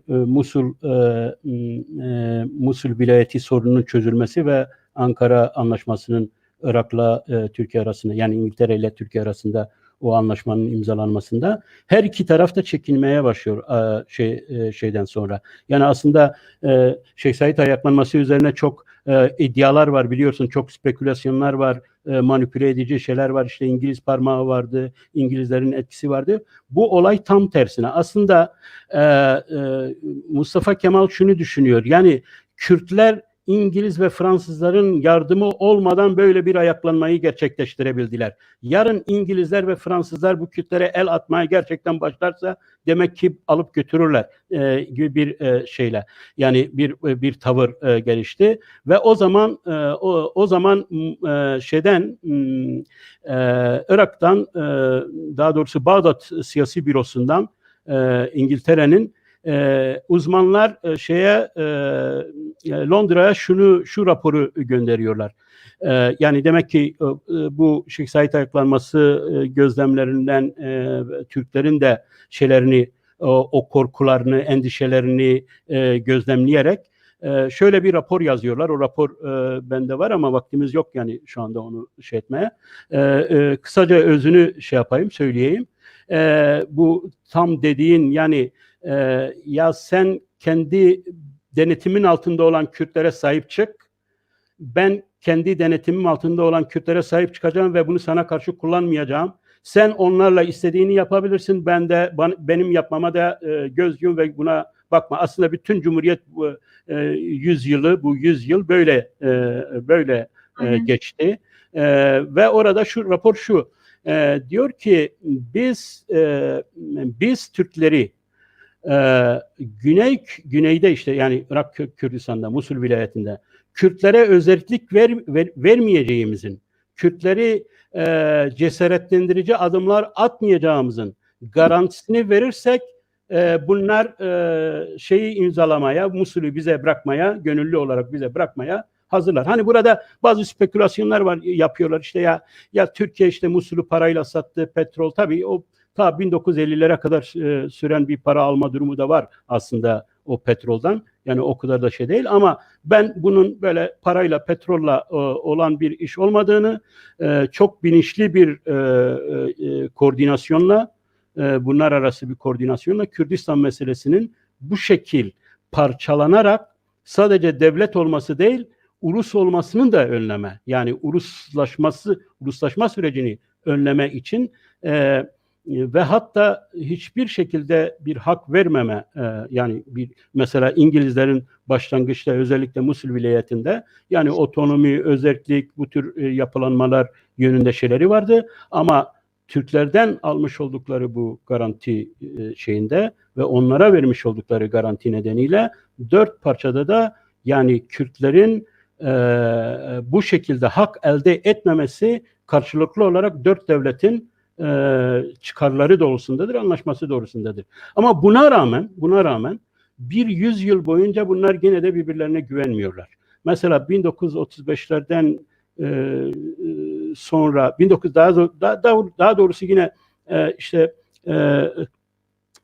Şeyh Said ayaklanmasından sonra Suriye'ye giden ve Cellat Bedirkan'ın işte Mustafa Kemal'e yazmış olduğu mektubunda dile getirmiş olduğu burada ikinci bir Türkiye hazır bulunuyor dediği şey. Bende bir rapor var bu İsmet İnönü'nün o zaman gönderdiği. Tam 1936'da yaklaşık 14 tane Kürt örgütünün Türkiye'nin Suriye sınırında Türkiye aleyhinde çalışma yaptığı ve güçlü bir kurdukları ve bunun da yarın Fransızlarla aramızda bir hani bir çatışma, bir çelişki ya da bir sorun olursa bize karşı kullanılacaklarını ve bunun gerçekten Türkiye'de Kürtleri büyük ölçüde etkileyeceğini dile getiren çok böyle hani ciddi bir şekilde endişelerini ve kaygılarını dile getiren bir şeydir. Bu anlaşılan sadece hani bugün bağlamıyla söylüyorum. Bu anlaşılan bütün bu anlaşmalarına rağmen Lozan'ın bu şekil bir Türkiye kurmasına rağmen hani batıcı, laikçi ona bağlı bir Türkiye kurmasına rağmen aslında bunlar arasındaki bu kaygılar, bu güvensizlik sürekli de aynı zamanda var olmuştur. Yani ya bu diğeri bana karşı kullanırsa kaygısı. Evet. Belki de buradan bugüne gelebiliriz. Hani çünkü zaten 1 saat 20 dakika oldu. Hani bugün bağlamında sonuçta bu hani 100 yıllık hatta 150 yıllık daha doğru olur. Bir geçmişi 1,5 saatte ne kadar konuşsak yetmeyecektir. Ona hiç şüphe yok. Peki bugün ne oluyor? Ben en azından o çerçevede bir görüşlerimi paylaşmak isterim. Şimdi programın başında söylediğimiz gibi yani yeni Türkiye diye bir şey kuruluyor. Yani bir kere işte bugün olup bitenlerin 24 Temmuz'a denk gelmesi zaten Erdoğan'ın en başından beri bu Lozan'ı yeniden konuşmak lazım diye bunu açıktan deklare etmiş olması, yeni bir şey kuruluyor, farklı bir şey kuruluyor. Yani bizim işte bildiğimiz anlamda bir sınırları bağlamında da, kimliği bağlamında da, çünkü malum yani Lozan'la kurulan Türkiye'nin iki tane temel kolonu vardı. Bu kolonlardan biri laiklik, diğeri batıcılık. Bu her ikisinin de önemli bir deformasyona uğradığı ve dönüştüğü bir süreçten geçiyoruz. Kurulur mu, kurulmaz mı? Yeni kurulacak Türkiye neye benzer? Yani bu açıkçası bugünden kestirmek çok kolay değil. Ama bugünden ortaya çıkan ipuçlarından baktığımız zaman yine tekrar edeyim, programın başında söylediğimiz gibi bir laik ve batıcılık şeylerinin, nosyonlarının yeni Türkiye'nin dayandığı parametreler olmadığını açıkça söyleyebiliriz. Peki bunun yerine geçecek olan ne? Bunun yerine geçecek olan benim görebildiğim kadarıyla Türkçülük değil ama İslamcılık. En azından şimdi bunu da şöyle söylemek belki doğru olur. Hani bunlar inşa olan şeyler ve siyaset ve sosyolojinin tek bir parametreye bağlı olarak hani determinist bir şeyle böyle olacaktır. Ama en azından ben hani Erdoğan'ın ve AKP 20 yıllık AKP iktidarının merkeze alarak bunu söylüyorum. Niyetler üzerinden bunu söylüyorum. Bu böyle olacaktır diye değil. En azından bu laiklik yerine İslamcılığı, batıcılık yerine de en iyimser tahminle kendilerinin söylediği işte bu bağımsız dış politika üzerinden tartıştıkları biçimiyle Türkiye bağımsız bir dış politika ama işte Avrasyacılık salınımları oluyor ama temelde niyeti Osmanlı coğrafyasında etkin ve Türkiye'nin kendi çıkarlarının merkezine alan bir pozisyon kendilerine şey görüyorlar. Hani stratejik hedef olarak bunu koyuyorlar. Şimdi bu stratejik hedefin böyle bir Türkiye kurulacak mı olacak mı bilmiyoruz. Dediğim gibi en azından şu ana kadar şey açısından Ayasofya gösterilen sadece Ayasofya üzerinden değil, Türkiye'nin cihatçılarla kurduğu işbirliği, Türkiye'nin diğer daha geniş Afrika coğrafyası dahil olmak üzere coğrafyada yürüttüğü ilişkilere çok güçlü bir itirazın olmamasından, uluslararası toplumdan, bunun farklı nedenleri var. Uluslararası toplumda bir kere çok ciddi bir sistem değişikliği var. Her bir ülke kendi sorunlarıyla çok boğuşur durumda. Ekonomik kriz koronavirüsle derinleşmiş durumda. Bunun bir sürü yapısal nedeni var. Ama günün sonunda kestirmeden söylemek icap ederse Türkiye'nin bu transformasyonu yani batı dışı bir oryantasyonda İslamcılık üzerinden yeniden yapılanmasına ciddi bir itiraz yok gibi görünüyor. Peki bunun Kürtlere yansıması ne olur? Bunun Kürtlere yansıması bir kere geldiğimiz aşamada eğer güncel üzerinden biraz konuyu şekillendirmek gerekirse Türkiye bir kere misak-ı millinin ya da Türkiye ya da işte hatta bugün işte Türk milliyetçiliği ve İslamcılığının mutabakat sağladığı iktidar zemininde misak-ı millinin yeniden bir hedef olarak ortaya konulduğu çok açık ve öyle görünüyor ki en azından Türkiye'nin Irak ve Suriye sahalarında son dönemde yürüttüğü askeri operasyonlar ve işgal durumlarının en azından Lozan'da işte hem Fransa'yla hem işte İngiltere'yle ya da Irak'la yapılan anlaşmalar, neyse İran kuruluşunda yapılan anlaşmalar, Türkiye'nin güney sınırının Suriye ve Irak'ın 30 kilometre içine de facto girmesi konusunda ve Lozan'ın sınırlarının bu bağlamda misak-ı milli lehine bir hali hazırda de jure olmasa, hukuki olmasa bile de facto bir değişikliğe uğradığını görmemiz gerekiyor. Bu birincisi sınırlar bağlamında. İkincisi ise Kürtlerle bir barışın İslam bayrağı altında ortaklaşma üzerinden tasavvur edildiğini biz zaten bunu İmralı sürecinde gördük. Ama bu ciddi bir akamete uğradı. Buna hem Kürtlerin itirazı vardı, hem genel olarak bu projenin başarısızlığının AKP'ye yansımasının nedenleri vardı. Dolayısıyla da bir kez dediğim gibi her şeyden önce Türkiye ne olacağına, kimlik, bunu da programın başında bir girişini yapmıştık. Türkiye ne olacağına karar verecek de Türkiye bir kez karar verdikten sonra, yani bu AKP'nin önermesi olan Müslüman Türkiye değil, İslamcı Türkiye. Yani dediğimiz gibi 100 yıl önce de Türklük ve Müslümanlık özdeş görünüyordu.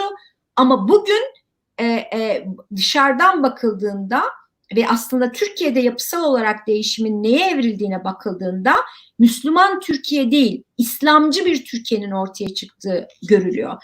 Türkiye bu kimliği, benim yine başta söylediğim gibi, henüz bana göre yüzleşemiyor bu gerçekle.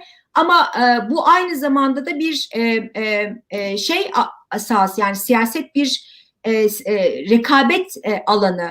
Buna Türk milliyetçiliğinin bir itirazı şu ana kadar yok. Ama bundan sonra Türk milliyetçiliğinin bir itirazı olacak mı olmayacak mı bilmiyoruz.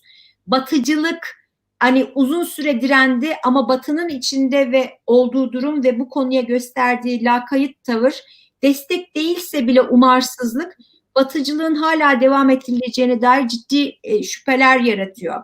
Ve bir kez Türkiye ne olduğuna karar verdikten sonra Kürtler de bu yeni Türkiye'de yer alabilecek mi, yer alamayacak mı? Ya da hali hazırdaki sınırların dışındaki Kürtlerle yeni kurulan Türkiye'nin ilişkisi ne olacak?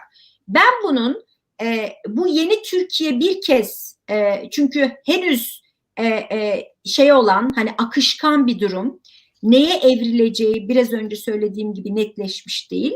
Ama ortaya çıkan ipuçlarından böyle bir şeye evriliyor gibi görünüyor.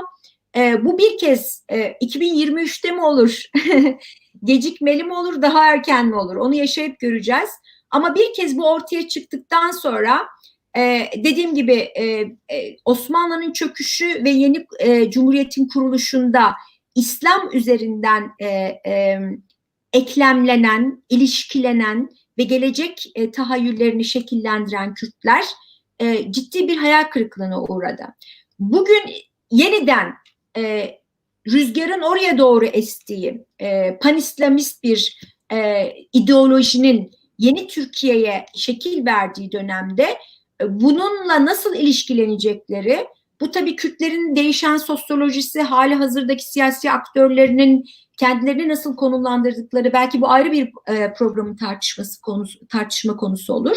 Ama bugünden baktığımda dediğim gibi Kürtlerin Türkiye ile ilişkisi, Lozan'ın ya da 100. yılında Kürtlerin pozisyonu bir kez Türkiye, yeni Türkiye neye benzeyecek, o ortaya çıktıktan sonra daha net konuşulabilir diye düşünüyorum. Evet, Arzu, bu konuda bir şey söylemek istiyorum. Şöyle bir şey. Şimdi yine tabii geriye giderek, Musul meselesine giderek. Şimdi Mustafa Kemal aslında şeyden dolayı, bu meclise bulunan 75 Kürt milletvekilinden dolayı Musul'un geri verilmesi, yani İngilizlere verilmesini geciktirmiyor. Tersine kendi çevresinde, yani Türk milliyetçileri içinde artık gerçekten bu Kürt grubunun söylemiş olduğu bunu bölemezsiniz, burada bir ulus omurgası var, ayrı bir ulus bedeni var ve bunlar birbirine bağlıdır meselesi ne gerçekten inanıyorlar ve bunlar şunu söylüyorlar. Yani bunu söyleyenler sadece Kürt milletvekilleri değil, mebusları değil. Bunu söyleyenler Mustafa Kemal'a çok yakın ve çok ulusalcı tipler. Diyorlar ki Musul vilayetini verirsek Erzurum gider, Şarkı vilayetler gider, Doğu vilayetleri gider. Kesinlikle İngilizler kaçınılmaz olarak orada bir devlet kururlar ve bu devlete de bunlar dahil olurlar. Bunun kaçınılmaz bir şey olduğunu düşünüyorlar ve gerçekten Mustafa Kemal'in bu Musul vilayet meselesini ta 1926'ya kadar uzatmasının sebebi de budur. İngilizlerden garanti almayana kadar bu konuda uzlaşmak istemiyor. bu bizim bugünkü durumumuzla ilgili bir olaydır. Yani bugün de Güney Kürdistan'da meydana gelen, artık 100 yıl sonra İngilizlere rağmen meydana gelen bir Kürdistani yapı oluştu, bir Kürdistani ulusal omurga oluştu ve dolayısıyla Türkiye'nin kodları da, o bildiğimiz kodları da burada, o eski o Musul vilayeti tartışıldığı zamanki o bağlam tekrar o toplumsal hafıza tekrar gündeme geldi. Aynı şey Suriye sınırı ile ilgili. Yani şimdi burada bir şey söylemek istiyorum. Biz belki konuşmamızın başında bunu belirtmedik. Şimdi arkadaşlar, yani şunu söylemek istiyorum ben. Lozan Anlaşması, Lozan tartışması, Lozan Anlaşması'ndan, Lozan maddelerinden özellikle Kürtler için, özellikle Kürdistan sorununun çözümü, Lozan Anlaşması, Lozan maddelerinden öte bir meseledir. Daha o bir konsept meselesidir. Yani eğer biz şimdi Lozan'ı tartışalım diyorsanız, yani Lozan'ın maddelerini tartışmaya kalkarsak, Lozan'ın maddelerinden Kürdistan'ın nasıl 100 yıl boyunca nasıl bölündüğünün resmi belgesini orada görmeyiz. Yani açık bir şekilde, ya işte Kürdistan'ın bu parçasını şuraya veriyoruz, Kürdistan'ın şu parçasını da Irak'a veriyoruz. Zaten diğer parça da İran'da, diğeri de Türkiye'de yoktur. Zaten Lozan'a gidilmeden önce Suriye sınırı Fransızlarla 1921'de bölünerek, onlara bırakılarak çözülmüş bir meseledir. Diğer mesele Musul vilayeti meselesidir. Musul vilayeti de tartışma olmasın diye aslında anlaşmışlar kendi aralarında, ama bunu bu konferansta şey yapmıyorlar, yani dile getirmiyorlar. Çünkü getirirlerse Kürdistan meselesini, nasıl ki Lord Curzon Musul vilayetini savunurken, ya burada işte Kürt ulusu var, ayrı bir kimlik var, ayrı bir millet var, bu sizden farklıdır, o tezi, o söylemi orada da tutturmak zorundadır. Aslında onu zor duruma sokmamak için, evet tamam bunu kendi içimizde hallederiz diyorlar ve Musul vilayetini bu şekil devre dışı bırakıyorlar. Aslında Kürdistan'ın 4 parçaya bölünmesinin en önemli şeyi 1926'da Ankara'da imzalanan Musul vilayeti anlaşmasıdır. Yani Musul vilayetinin İngiltere'ye yani Irak'a bırakılmasıdır. Daha öncesinde 1921'de zaten Suriye sınırı çizilirken Fransa'ya bırakılmıştır diğer şey. Lozan Anlaşması, Lozan bizim tartışmak istediğimiz şey. Lozan bir konsepttir. Yani sadece bir oturup bir imzalanmış bir anlaşma meselesi değil.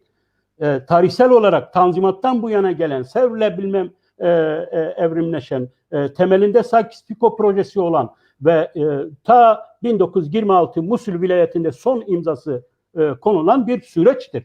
Yüzlerce anlaşma meselesidir. Yani burada sadece Lozan Anlaşması değil, Lozan'ı burada ben bir metafor, bir isim olarak alıyorum ve bunu sadece o anlaşmayla da özdeşleştirmenin doğru olmadığını düşünüyorum. Yani bu bir konsepttir. Bu Kürdistan'ı 4 parçaya bölmüştür. Kürdistan sorunu 1912'den 1926'ya kadar 14 yıl tartışılan bir meseledir. Siz 10 yıl dediniz, yani en uzun 10 yıl, 12 yıl.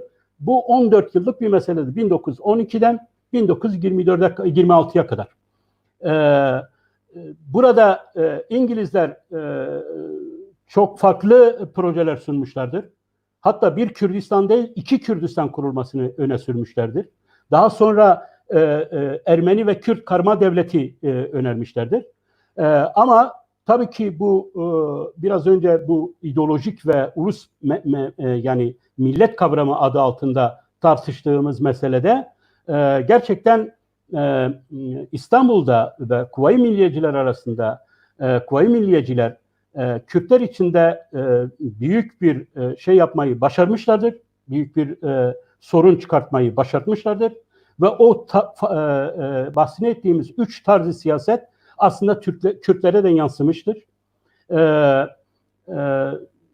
Seyyid Abdülkadir, Kürt Tarih Cemiyeti'nin başkanı Seyyid Abdülkadir aslında İngilizlerle anlaşmaya en yatkın olan kişi, bir yıl içinde tavrını değiştirip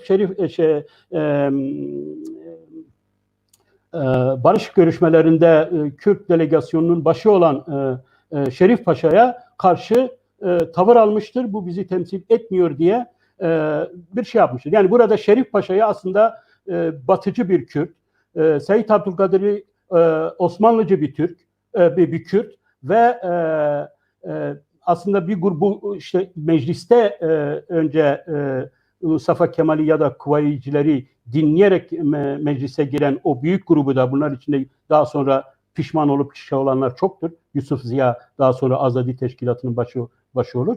Bunları da aslında işte bu Kuvayicilere, bu aslında yani işte bu millet kavramı, hani Türklerle Kürtlerin hala birlikte bir millet olma şeyi vardır, umudu vardır şeyine inanan, o paradigmaya inanan o kesim. Tabii bunların o inancı çok uzun sürmüyor. Mustafa Kemal'in niyetini çok erken anlıyorlar. Özellikle Musil vilayeti bu meselesi tartışması bunun bir testidir. Ama burada tabii başka bir şey daha var. Bir grup daha var. Bu grupta Kürt ulusalcı, bağımsızlıkçı, genç, bunlara genç Kürtler de denilir. Kürt Tarih Cemiyeti'nden ayrılıyorlar. Ayrılmalarının nedeni de şudur. Aslında Kürt Tarih Cemiyeti Seyit Abdülkadir'e ölünceye kadar başkanlık tanımış bir şeydir. Garip bir şey.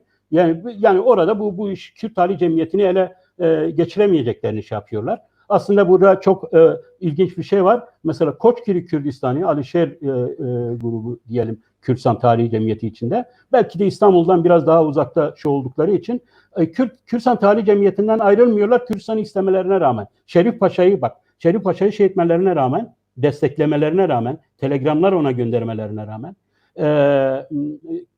Kürt Tarihi Cemiyeti'nin içinde kalmaya devam ediyorlar. Bunun dışında arkadaşlar şey yapıyor, uyarıyor böyle. Ben göremiyorum buradan. Süre doldu diye. Sadece şunu söyleyeyim. Öyle mi diyorlar? Evet. Ama sorular yok mu? Ben kapandım herhalde. Nasıl oldu? Sadece şunu söyleyeceğim. Bu millet meselesine neden bu kadar şey yaptım? Şöyle bir şey söylemek istiyorum.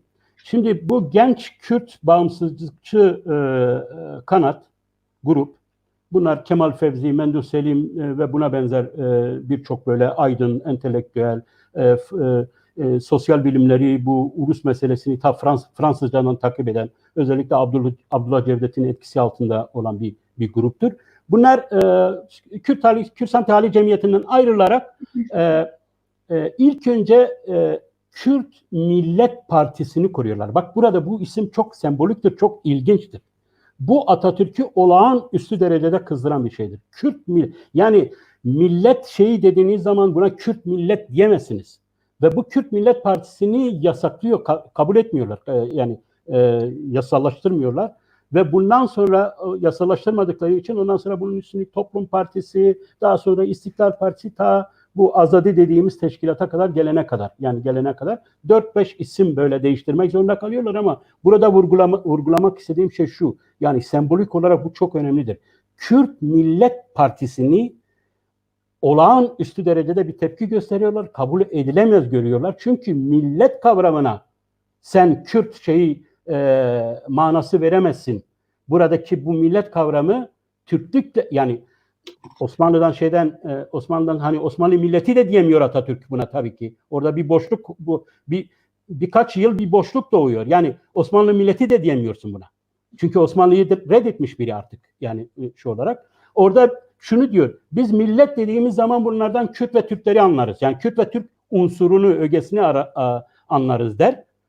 Daha sonra da yani bunun sadece Türklere ait bir şey olduğunu söyler. Yani millet meselesinin Lozan Anlaşması'ndan sonra Kürtleri artık o İngilizleri ikna ettikten, Fransızları ikna ettikten o kurucu belgeyi, yani yeni Türkiye Cumhuriyeti'nin kurucu belgesini elde ettikten sonra millet kelimesine, millet kavramına yeni bir içerik verir. Bu çok önemlidir. Bu Lozan'ın mantığı burada. Yani bu Lozan'ın Kürtlüğün uluslaşma sürecini, Kürtleri bölme sürecini getirme şeyi burada, bu tür kavramlarda, bu tür şeylerde saklıdır. Bunlar paradigmaların kavramları. Şimdi evet, söylediğimiz çok şey var. Süremiz bitti ama birkaç soru vardı özellikle. Ben onların içinden bir tanesini gördüm. Hemen evet, izin cevaplatmak isterim. İşte bir arkadaşımız Orhan Kaya Diyarbakır Lozan Konferansı'nda halkların kardeşliği hendeklere gömüldü. Ben böyle bir şey demedim. Ben ne dediğimi bilirim. Ben şunu söyledim. Tahir Elçi öldürüldüğünde o minarenin altında kaldı barış süreci dedim. Yani arkadaşımız galiba bunu bu şekilde yanlış hatırlıyor. Hani bunu ne söylediğimi biliyorum. Tahir Elçi öldürüldüğü zaman o yıkılan minarenin altında bu barış süreci kaldı dedim. Dolayısıyla da evet dediğim de çıktı. Hakikaten Tahir Elçi'nin cinayeti o barış sürecinin nasıl o minarelerin altına gömüldüğünün miladı oldu. Ondan sonra yaşananlar zaten hepimizin şahitlik ettiği bir şey. Ben ise tabii soru sizeydi, cevap verirsem, bence o halkların kardeşliği meselesi işte Lozan Anlaşması'yla bitmişti zaten. Yani o millete, bu millet Kürt ve Türklerden değil, sadece Türklerden meydana geliyor yorumu yapıldığı zaman orada kardeşlik artık bitmiştir. Orada Kürtlerin ölüm fermanı imzalanmıştır. Türkler bu tür tabirleri çok severler. Sevr'de bizim ölüm fermanımız imzalanmıştı derler. Oysa Lozan'da da Kürtlerin işte 4 parçaya bölünerek, uluslaşma süreci engellenerek, devlet olma süreci eklenerek ölüme terk edildi ve öleceğine de emindiler, garanti, yani emindiler. Yani 4 parçaya bölünmüş böyle bir şey, bu kadar güçlü devletlerin elinde, kontrolü altında, bunlar nasıl yeniden hani varlıklarını sürdürebilirler? İşte Kürtler sürdürdüler varlıklarını, ölmediler. Bir ana Kürdistan, 4 Kürdistan doğurdu. Bugün 4 Kürdistan meselesi var. Biraz önce bir kardeşimiz yazmış, yani yeni bir Lozan. Evet, eğer yeni bir Türkiye için belki yeni bir Lozan olmayabilir ama yeni bir Lozan mutlaka olacaktır, olmalıdır. Çünkü Kürdistan sorunu çözüldü denilen Kürdistan sorunu kat be kat daha katmerleşerek bugün 100 yıl sonra hala önümüzde duruyor ve bu sorunu da tabii Kürt milleti uluslaşmadan, Kürt milleti kendini ulus olarak inşa etmeden, yeni bir Kürtleşme yaratılmadan mümkün olacağını da düşünüyorum. Evet, yani bu kardeşlik zaten mevzusu sıkıntılı. Bence bu konuda en doğru sözü de siz söylediniz. Zaten Lozan'la birlikte o kardeşlik çoktan gömülmüştü. Yani ve dediğim gibi hani biraz önce de ben buna benzer bir laf söyledim. Bu lafı söylemedim.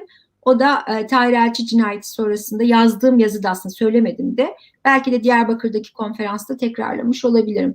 Burada bir soru dikkatimi çekti hocam. Hani bu işte Ayasofya'nın Lozan'ın ne kadar bittiğine işareti olduğu ve bundan sonra halifelik. Bunu biraz önce dediğim hani 2 saat önce aslında programın başında söylemiştim. Belki orada izleyici kaçırmış olabilir.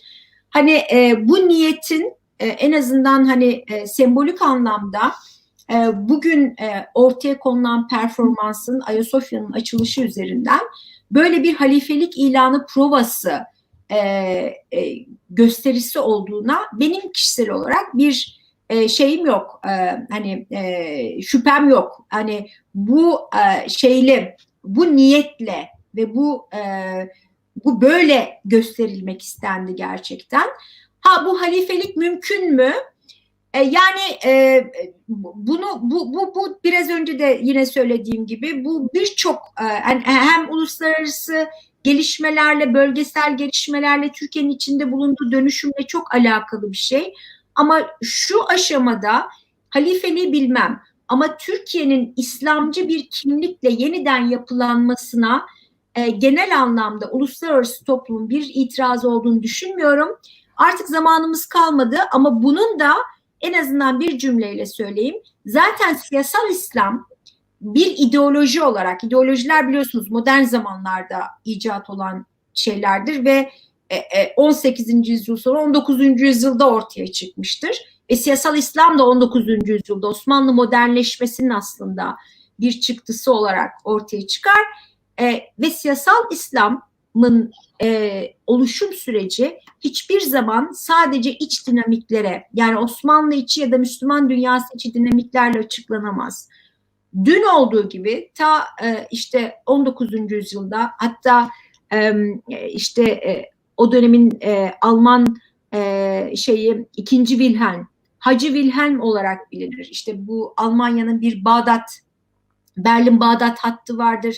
Fransa ile İngiltere ile geç bir sömürge sürecinde rekabet etmede, işte Osmanlı ile kurduğu Birinci Dünya Savaşı sırasındaki ittifakı, işte Panislamizmin, halifeliğin cihat şeyinin bütün dünya Müslümanlarına kapsayan bir, çünkü aslında halifelik Osmanlı'da sadece Osmanlı topraklarındaki Müslümanlara tekabül eder. Halifeliğin bir cihan halifeliği niteliği II. Abdülhamit'ten sonra ve o panislamizm dönemine tekabül eder ve bunda da Almanya'nın çok önemli etkisi vardır. Dediğim gibi Almanya'nın özellikle Orta Doğu'da, Asya'da, Afrika'da İngiltere ve Fransa ile rekabet etmede, Osmanlı ile kurduğu ilişki ve Müslümanları bu konuda mobilize etmede çok işlevsel bulmasıyla ilişkili. Bunu niye söylüyorum? Çünkü siyasal İslam o tarihte olduğu gibi, o tarihten bu yana ve bugün de sadece işte AKP'nin niyeti veya Orta Doğu'daki sosyal ve siyasal gelişmeler bağlamında değil, aynı zamanda uluslararası toplumun da siyasal İslam'ı bugüne kadar olduğu gibi bugün de nasıl gördüğü ve işlevselleştirdiğiyle de alakalı bir şey. İşte orada, o noktada da baktığım zaman başa dönecek olursam, halifelik ilan edilir mi bilmem, ama Türkiye'nin İslamcı bir kimlikle yeniden yapılanmasına, bugüne kadar İslamcı, siyasal İslam'ın yapılanmasında etkin rol oynayan uluslararası toplumun bir itirazı olmadığını biz bugüne kadar ki performansıyla net söyleyebiliriz. Endişeleri var. Avrupa Birliği işte mesela Borrell'in açıkladığı gibi bugün Avrupa Birliği'nin en önemli dış sorunu Türkiye dedi. Türkiye Avrupa Birliği için en önemli dış sorundur dedi. Evet, bir sorun olarak görüyor. Ama bunu bir tehdit olarak uluslararası toplum endişe duyuyor olabilir. Sorun olarak görüyor olabilir. Ama genel olarak bunu bir tehdit olarak algılamıyor. Bir başka programın konusu olsun diyelim. Evet, Radikal İslam'ın kontrol edilmesi ve başka sahiplerle bunu ehvenişer olarak en azından göz yumuyor bile demek bugünün şartlarında mümkün diye düşünüyorum. evet, başka ekleyecek bir şey yoksa, sorumuz yoksa şöyle toparlayalım. Süremizi zaten doldurduk. Birçok konuyu da konuşamadan. Çünkü şöyle bir şey, aslında bizim burada bu programla konuşmak istediğimiz konu ağırlıklı olarak şuydu. Bugün Lozan alternatifi olarak düşünülen yeni farklı Türkiye'nin farklı Türkiye nasıl kodlar, nasıl işaretler veriyor? Özellikle Lozan Türkiye'si bağlamında. Lozan Türkiye'si derken Lozan Anlaşmanın maddelerinden ziyade Lozan'ı bir Türkiye'yi kuran bir temel kurucu şey olarak ele aldık. Bir paradigma, bir kurucu belge olarak aldık. Daha ziyade konsepttir, o anlaşmaların maddelerinden ziyade daha ziyade bir konsepttir. Bu konseptin işaretlerini aslında nasıl delindiğini gündelik pratikte görüyoruz. Ayasofya meselesi üzerine bu kadar durmamızın başlangıçta bu nedeni buydu. Aslında bunları uzatabiliriz de, Trakya Türkleri denilen meselede bugün Yunanistan'la Lozan'ı değiştirmek isteyen, Lozan'ı revize etmek isteyen bir Erdoğan politikası var. Akdeniz meselesinde hakeza yine Lozan konseptini, Lozan Anlaşması'nı delmeye çalışan bir Erdoğan Türkiye'si var. Adalar meselesinde yine Yunanlarla diğerleriyle çatışmaya hazır bir Türkiye var. Ermenistan-Azerbaycan sınırı bugün zaten Suriye ve Irak'ta aslında Lozan'ı delmeye çalışan bir Erdoğan Türkiye'si var. Nereden bakarsanız bakalım biz Lozan alternatifi, Lozan karşıtı bir Türkiye'nin işaretlerini görüyoruz. Bu savaşçı bir Türkiye'dir.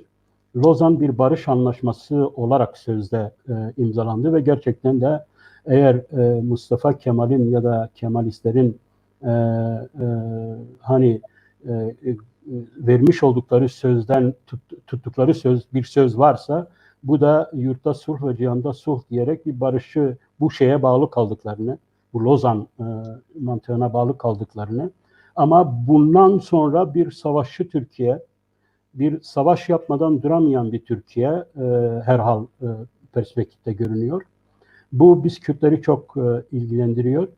Ama burada Arzu arkadaşımın şeyine göre belirttiği bir şeye biraz bir farklı bir yorum getirmek istiyorum. Bu son söylemiş olduğu şeye. Şimdi İslamcılık evet ama yani Erdoğan'ın bugün öne sürdüğü İslamcı söylem başlangıçta o yeni Osmanlıcı o jeopolitikaya ya da o eski Osmanlı'nın hakimiyet alanlarına yani etkide bulunmaya çalışan, ona yönelen yeni bir Türkiye değil. Aslında ulus devletçi bir imparatorluk şeyidir. Bu da görülmemiş bir şey. Yani bu çok farklı. Gerçekten bazı devletler var imparator olmaya mahkum olmuşlar. Rusya böyle bir devlettir. İran hala böyle bir devlettir ama Türkiye bunu ulus devlet olarak homojen bir türdeş, tekçi bir ulus şeyiyle gerçekleştirebilir mi bu yayılmayı? Bunu yapamayacağını düşünüyorum. Çünkü şu anda aslında böyle bir şeye yönelmesine rağmen aslında hala Lozancı zihniyetin, Lozancı güçlerin elindedir onun kontrolü. Yani bugün Doğu Perinçek, MHP, Ergenekon, Turancı şeyler aslında Osmanlıcı ve yayılmacı şeyler olmaktan ziyade aslında Lozan mantığına bağlı oraya daha fazla hizmet eden bir Türkiye'nin şeyinde ve Erdoğan'ın gücünün her ne kadar Erdoğan'ı küçümsememek lazım çünkü o lider olarak kendisine ait bir takım bazı şeyleri de var ama onun daha ziyade hala Lozan anlaşmasına mahkum olduğunu, Lozan konseptine mahkum olduğunu düşünüyorum. Aşabileceği tek şey işte bu bizim ikinci başlığımız da ne yazık ki bunu çok fazla şey yapamadık, açamadık. Misak-ı Milli'nin kontrolü. Yani Misak-ı Milli'yi tabii yani bu şeyi bozacak, bu Musul Vilayet Anlaşması'nı bozacak ya da işte Fransızların o Suriye sınırı anlaşmasını bozacak bunu delebilir, bunu çiğneyebilir ama bunu bir ilhaka şey yapamaz. Çünkü gördüğümüz gibi bak bir sürü alanda Lozan'ın delinmesi var ve bütün bu alanlarda aslında bir karşı tepki de, karşı bir reaksiyon da üretiyor. Bugün bu kadar bu şey üzerinde durmamın nedeni de oydu. Ben o tepkiyi gözlemliyorum, görüyoruz. Yani bunlar birikiyor. Yunanistan'dır, Mısır'dır, Hristiyan dünyasıdır, Avrupa dünyasıdır. Bütün bunlardan etkileniyorlar ve ben çok merak ediyorum 3 yıl sonra Lozan Anlaşması'nın 100. yıl dönümünde artık Erdoğan milli misak-ı milliyi kontrol altına aldığım dışında yeni bir şey ne vaat edebilir yeni Türkiye'ye? Bitirelim mi? Bitirelim. Son söyleyecek bir şey varsa buyur. Yoksa yani bu konuda son söylenecek sözün zamanı değil diye düşünüyorum. evet, Çok açık. dinamik bir süreç içerisinden geçiyoruz. Bu süreç hiç şüphe yok ki tarihin çok önemli dönüm noktalarından biri. Bunun neye evrildiğini yakından takip edip Evet. geleceğe bir projeksiyon sunmaya Evet, çalışacağız. ayın beşinde Yani burada ayın 5'inde Hamit Hoca'yla devam edeceğiz bu konuya. Profesör Hamit Bozarslan'la. İşin bu yanını biraz daha onunla daha fazla bu gelecekte ne olabilir? Nasıl bir Türkiye? Biliyorsunuz Hamit Hoca da bu konuda çok ciddi çalışıyor. Onunla ayın 5'inde bir programda birlikte olacağız. Ben Bütün izleyicilere, bütün şeylere iyi akşamlar diliyoruz. Kusura bakmasınlar, biraz gittik geldik. Yani Lozan'a gittik, geriye geldik, bugünü konuştuk. Amacımız da böyleydi. Ne ben tarihçiyim ne de Arzu tarihçidir. Biz daha ziyade işin sosyolojinin tarihini düşünmeye, politikanın tarihini düşünmeye, yani el verdiği ölçüde çalışan kişileriz. İyi akşamlar, iyi geceler. iyi akşamlar.